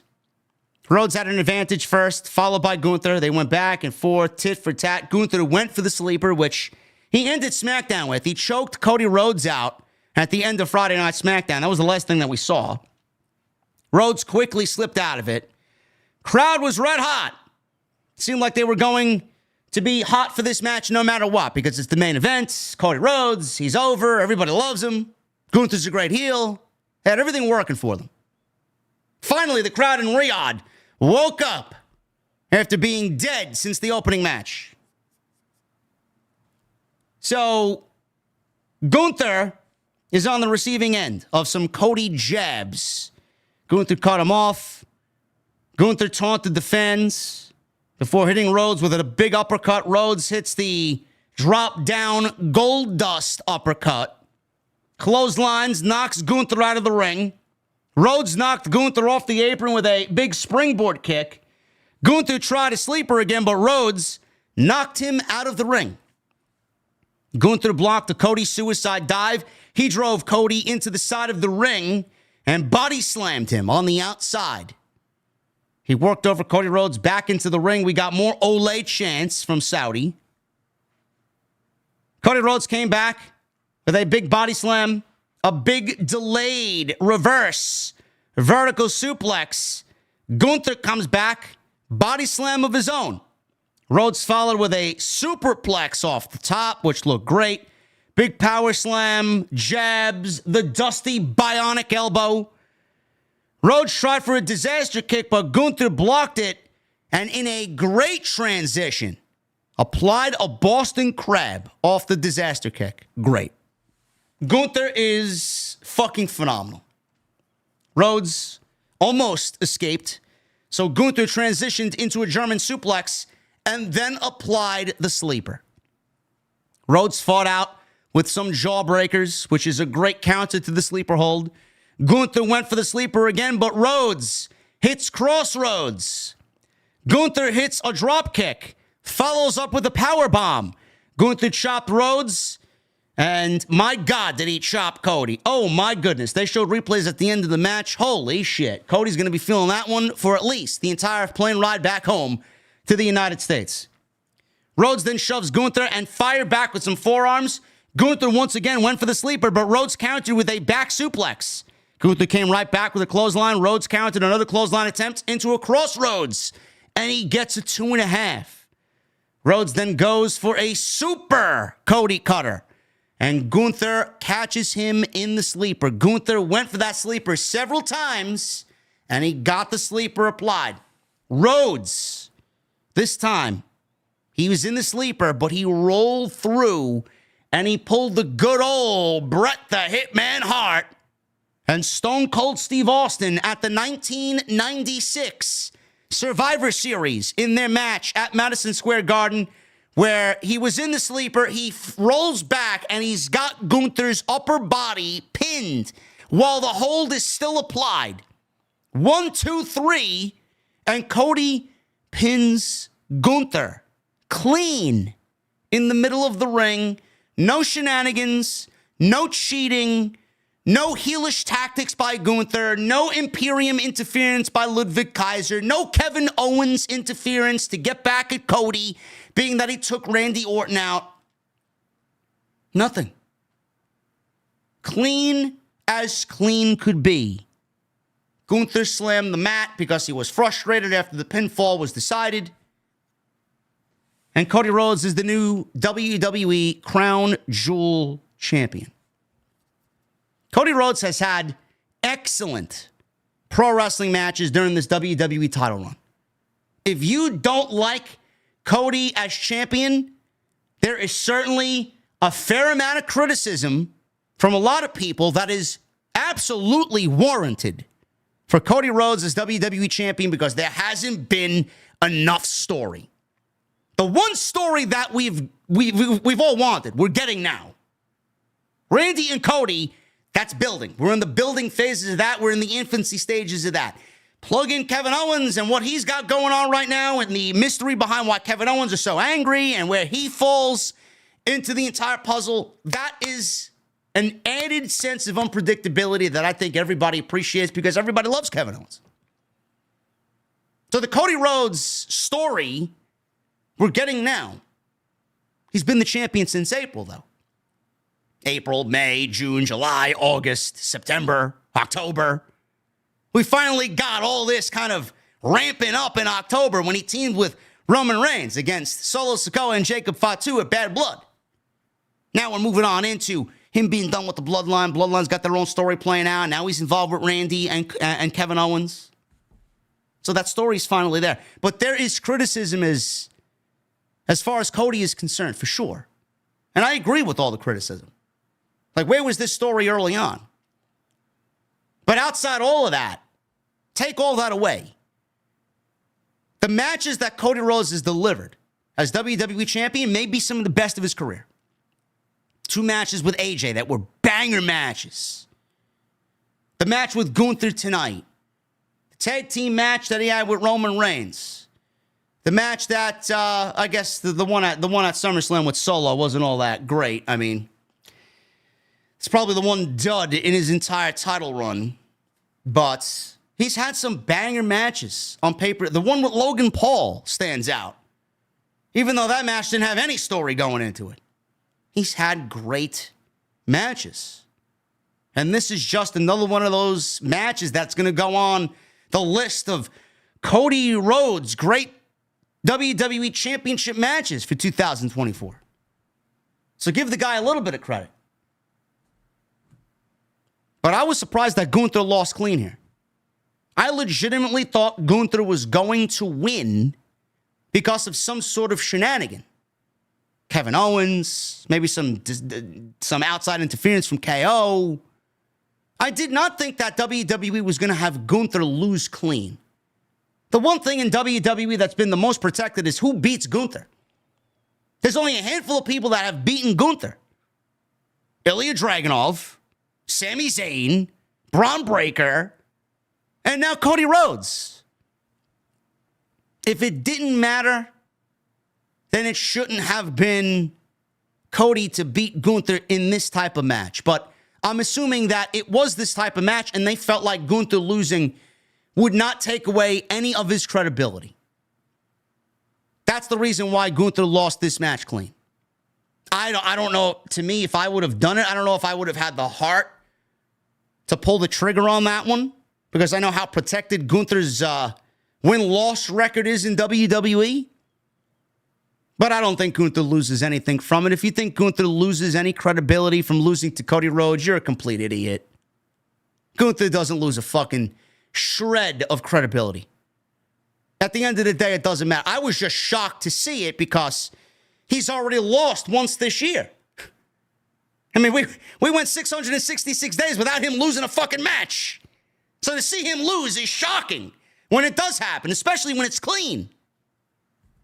I thought there was going to be some sort of interference that gave Cody the loss and Gunther the win. And I also thought, they weren't going to have, back in May, Gunther won the King of the Ring, Nia won the Queen of the Ring.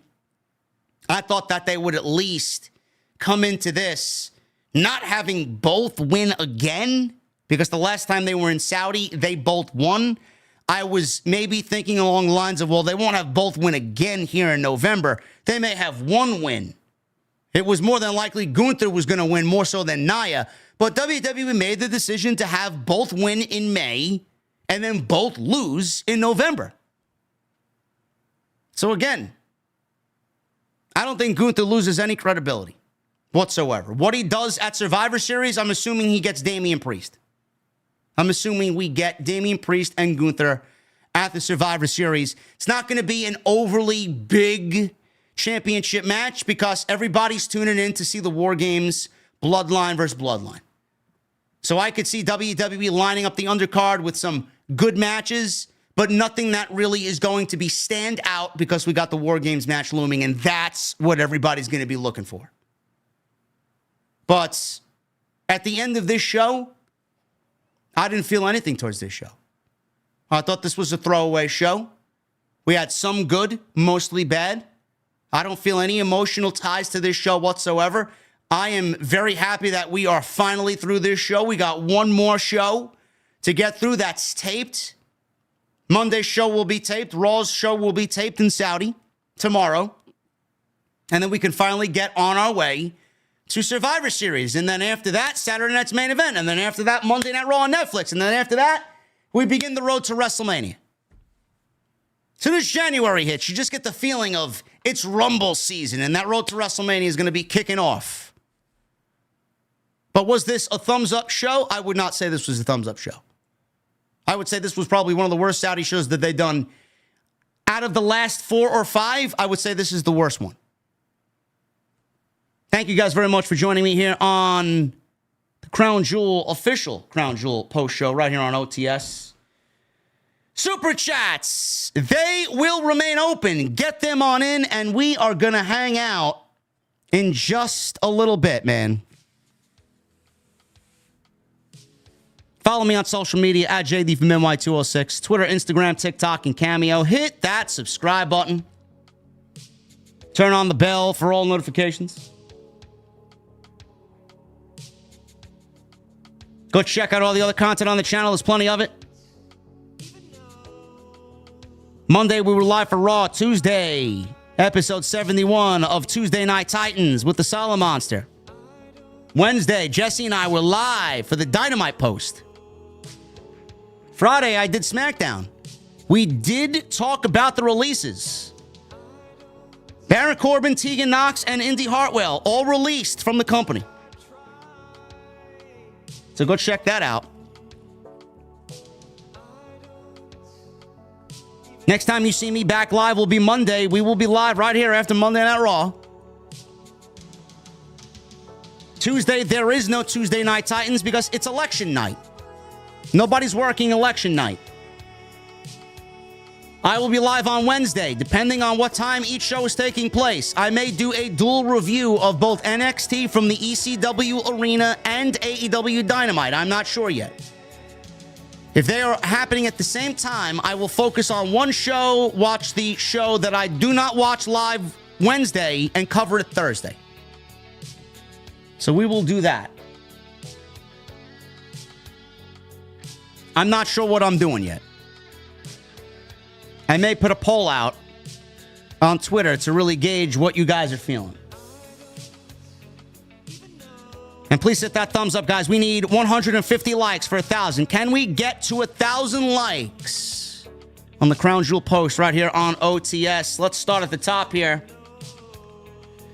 Michelle with $2 in Super Chat times 3. Sammy brings emotion and drama back to the story. He does. Nobody does it better than Sammy.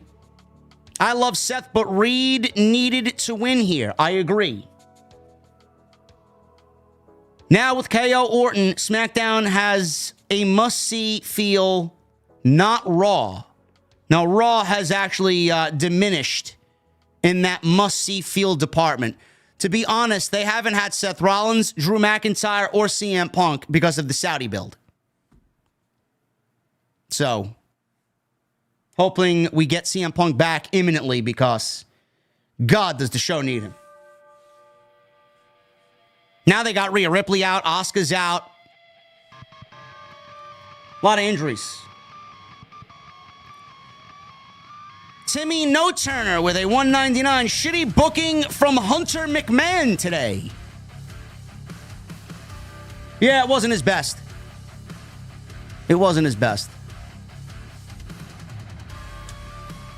Tan May with 58 months in the OTS VIP section. Tan May is the longest running member of the OTS community.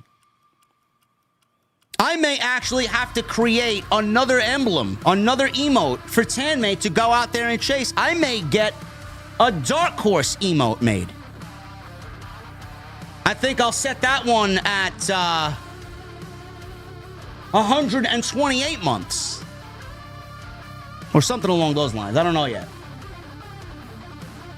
Tony Brown with 29 months. Thank you, brother. Can Liv look any sexier, JD? Tony, you're a wild, wild man, brother. Black Wolf Inc. with a $10 super chat. Long-term booking. Jimmy turned on Sammy first at the Royal Rumble and still hasn't gotten over that. Jay is now the cool one with Sammy. Roman and Sammy clearly have grudges. All of this due to one chair shot from Sami Zayn. There's a lot of emotion in all that, Black Wolf. That's why this next 4-week stretch is going to be a really, really good stretch. Really good stretch. Emmanuel with a $10 super chat. Happy to be live again with the OTC of the IWC. Cheers to the OTS family. 2 hugs and old fashions from Italy. Emmanuel. Cheers, brother. Tribal Chief, 15 months. PLE was okay, but nothing special. I just came to see the GOAT of the IWC. Fuck the haters on social media. Get a fucking life. OTS for life, pal. Thank you, Tribal Chief.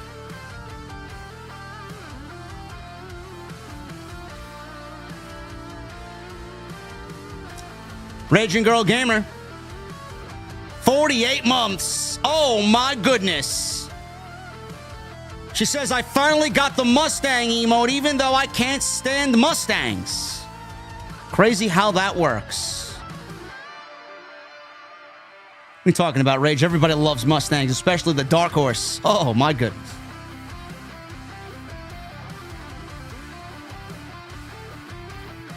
Sidro with a $2 super chat. Someone stole the P from Pirate.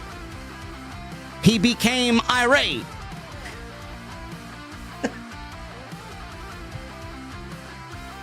I like that one. That's a good one. Thank you, Sidro. Lauren with a $2 super chat. Should have been the winners today. Gunther, Nia, Orton. Nia should not have won. I don't think anybody predicted Nia to win. Orton, I think a lot of people either predicted KO was going to win or there was going to be a ref stoppage or something like what we got tonight. And Gunther, I think a lot of people had Gunther penned to win this because of some outside interference. But they went the clean route. She also says, do you think we're getting Team Cody versus Team Gunther at Survivor Series? No. I do not. Though it could work if they wanted it to. I don't know how you would get there, though. She also says, do you think Orton will be gone until War Games? I do think. I think there was a way tonight where they wrote him off TV. For sure. That was definitely Randy Orton's way to get written off of TV for at least a little bit. So, not the end of the world for Mr. Randy Orton.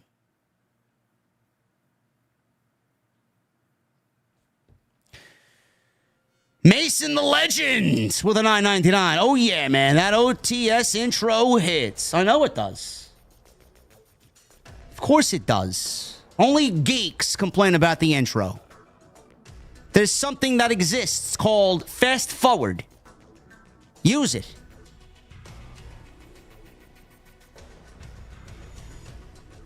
Or if you guys want to go watch somebody less interesting and less exciting on YouTube and then come back when the intro is over, God bless you. You'll quickly realize why I'm number one at this YouTube content created thing in the IWC. There's nobody better. Sidro! $5 super chat. Why did the Scarecrow get promoted? He was standing out in his field. Okay. I like it. And why is it so hard for a communist to tell a joke? Not funny till everyone gets it. Yeah, I like the other one. I like the other one better. I like the pirate one, and I like the Scarecrow one better. Lauren with another 6 in Super Chat. Will we be getting Team Orton versus Team Owens? I don't know. I don't know. We'll see. She also says she wants a mojito. And off topic, are you voting in the election, she says. No, I don't care. I don't care. Big Rob with a $20 super chat. Why are WWE marks like myself able to admit when something isn't very good, unlike the fans of that other promotion? Imagine how mad KO is going to be at Sami. KO, Sami Zayn at WrestleMania. 20 spot for sitting through every show, JD. Cheers. Thank you, brother. Big Rob, I appreciate you, man. The other company and its fans are, for lack of a better word, they are close-minded.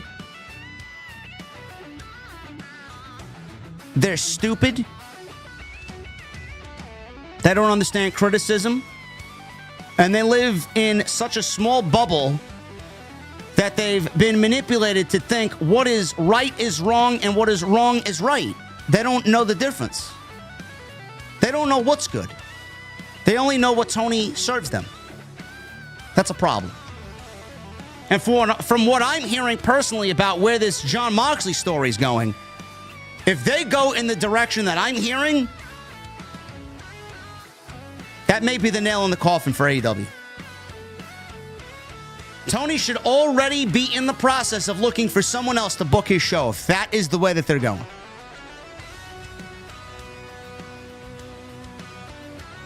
Thank you, Big Rob. Appreciate you, man. Lauren with another 2, 2, and a 5. Definitely the best in the IWC. Fuck the haters. Did we just witness a Sami Zayn heel turn tonight? No, we did not. Should have saved OG Bloodline versus New Bloodline for War Games.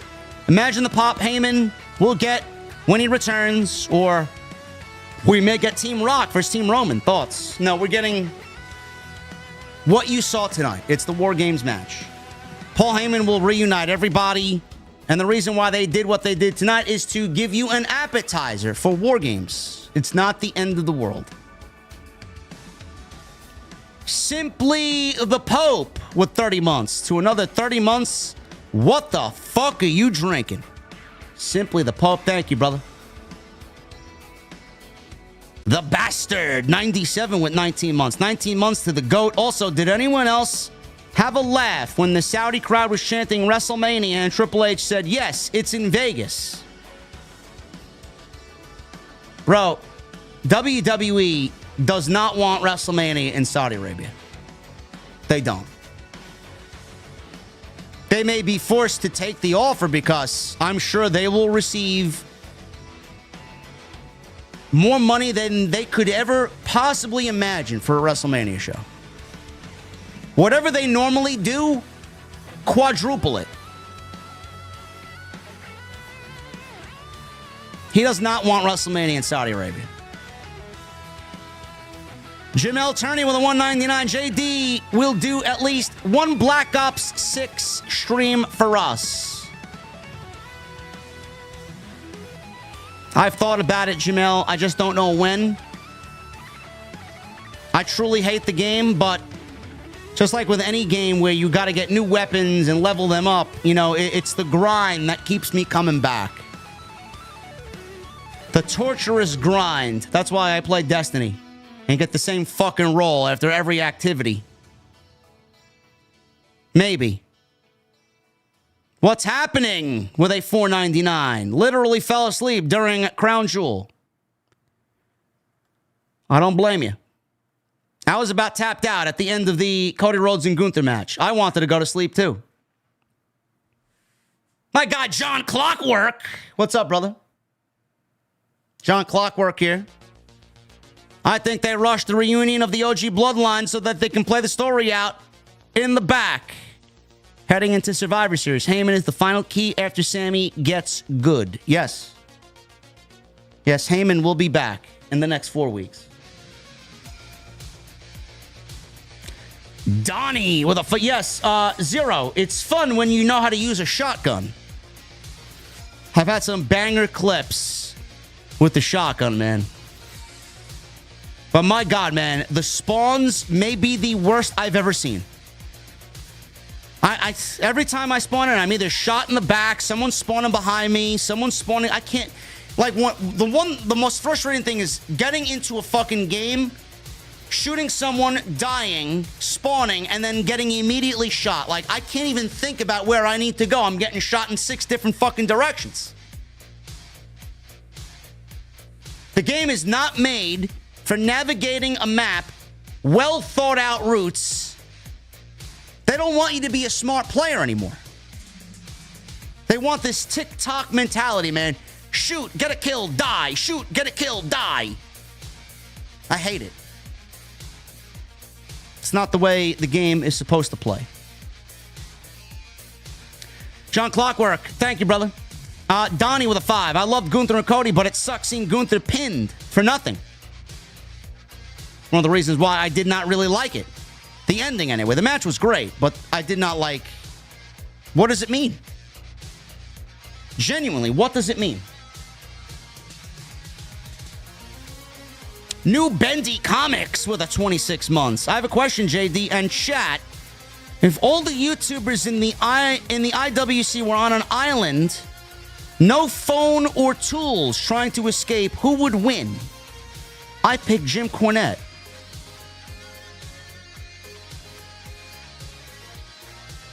I don't know, man. I would probably be devising a plan to get off the island somehow and float to the nearest island resort somewhere.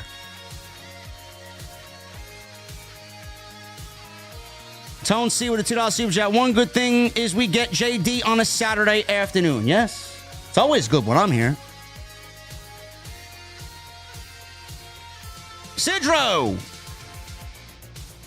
$5 super chat.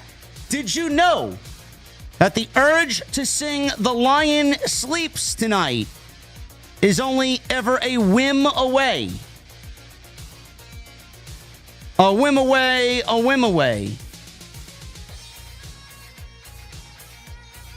P.S. CJ was meh. Let's pray for Survivor Series. Yeah, Sidro, you want me to sing the song in the way that it's supposed to be sung, but I'm not going to do that.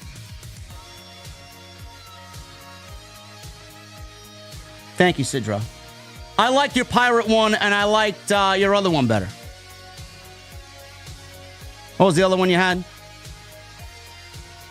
The pirate one was good. And the scarecrow one. Those were your top two tonight. Gangrene David with a $2 super chat. Any idea when you think Punk and Drew return? Yeah, when they get back from Saudi. Baby Shaq with 30 months in the venue. They definitely needed RKO versus Cody Rhodes at WrestleMania 41 for the WWE Championship. Could be. Could be. We'll see. It's going to be difficult to get Cody away from that Rock situation, though. Jarrett Hopfinger with a $5 super chat. Randy Orton and Cody Rhodes are awesome. They elevate talent. He delivered with his match against Gunther. Cody has been putting on great matches. He has. Cody's a great wrestler. One of the best storytellers in the business. Reggie Smith with 37 months. Thank you, brother. JD, what do you think the plans are for CM Punk heading into Survivor Series? Also, rumors that Drew should be back on Raw next week. You mean this coming Monday or the Monday following? I don't know what CM Punk's plans are. I thought the plans were for CM Punk and Gunther. But then WWE would run into booking themselves into a situation there. Who the fuck wins? So I guess they're staying away from that because of that exact reason. They may go Damian Priest because it's a lot easier.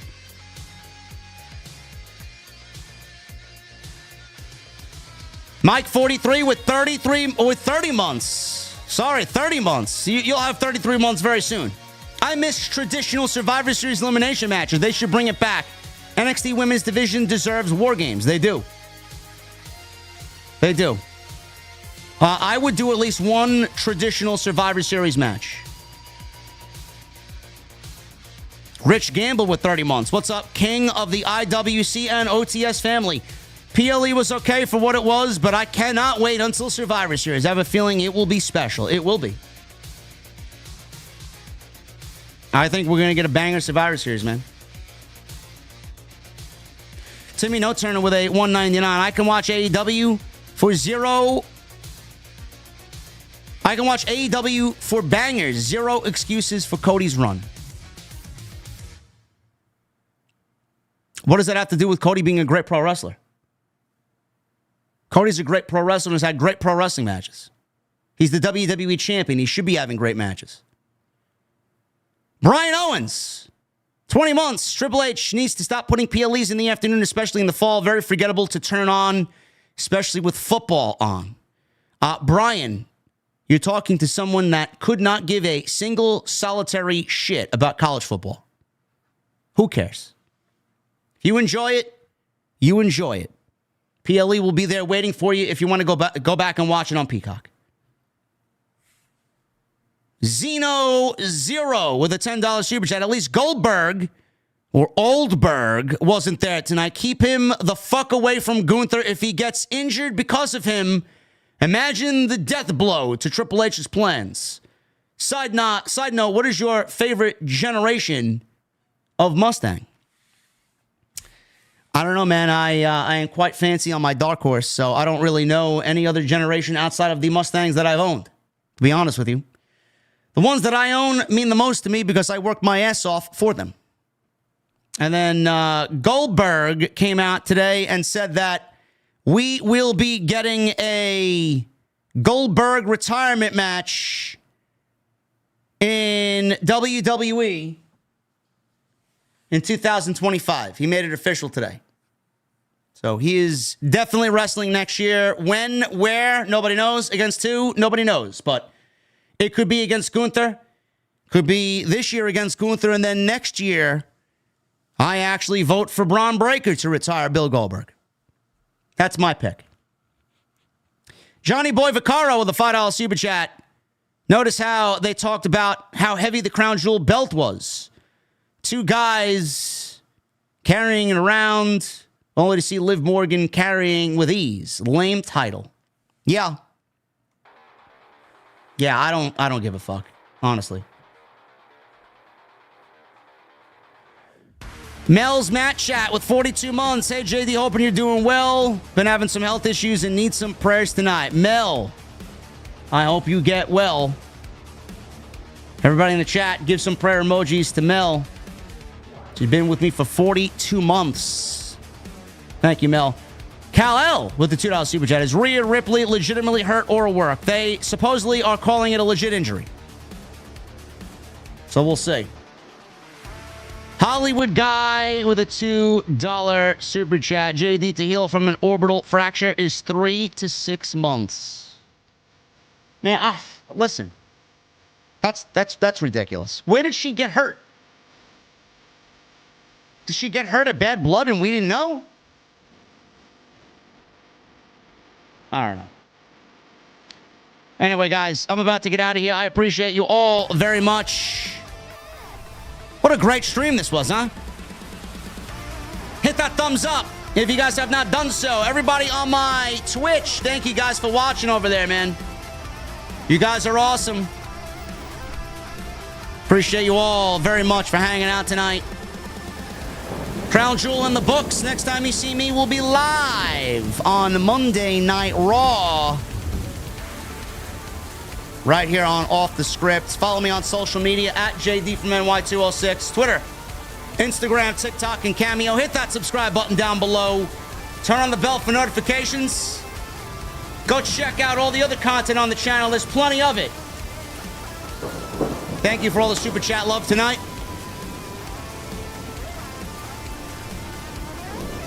Monday, Raw. Tuesday, no TNT. Wednesday, it's either going to be NXT or AEW. I don't know yet. I will keep you guys posted on the socials. Please hit that thumbs up. Strive for 1,000 likes before we get out of here. And make sure you guys leave a comment down below when the video publishes to YouTube. I'll see you guys for Monday Night Raw, man. Thank you for a great stream. Have a great Saturday night. Pop open a cold beverage for me. I'll be watching Collision. Maybe I'll give you guys some comedy on social media. I don't know yet, but enjoy your nights, guys. I'll see you later.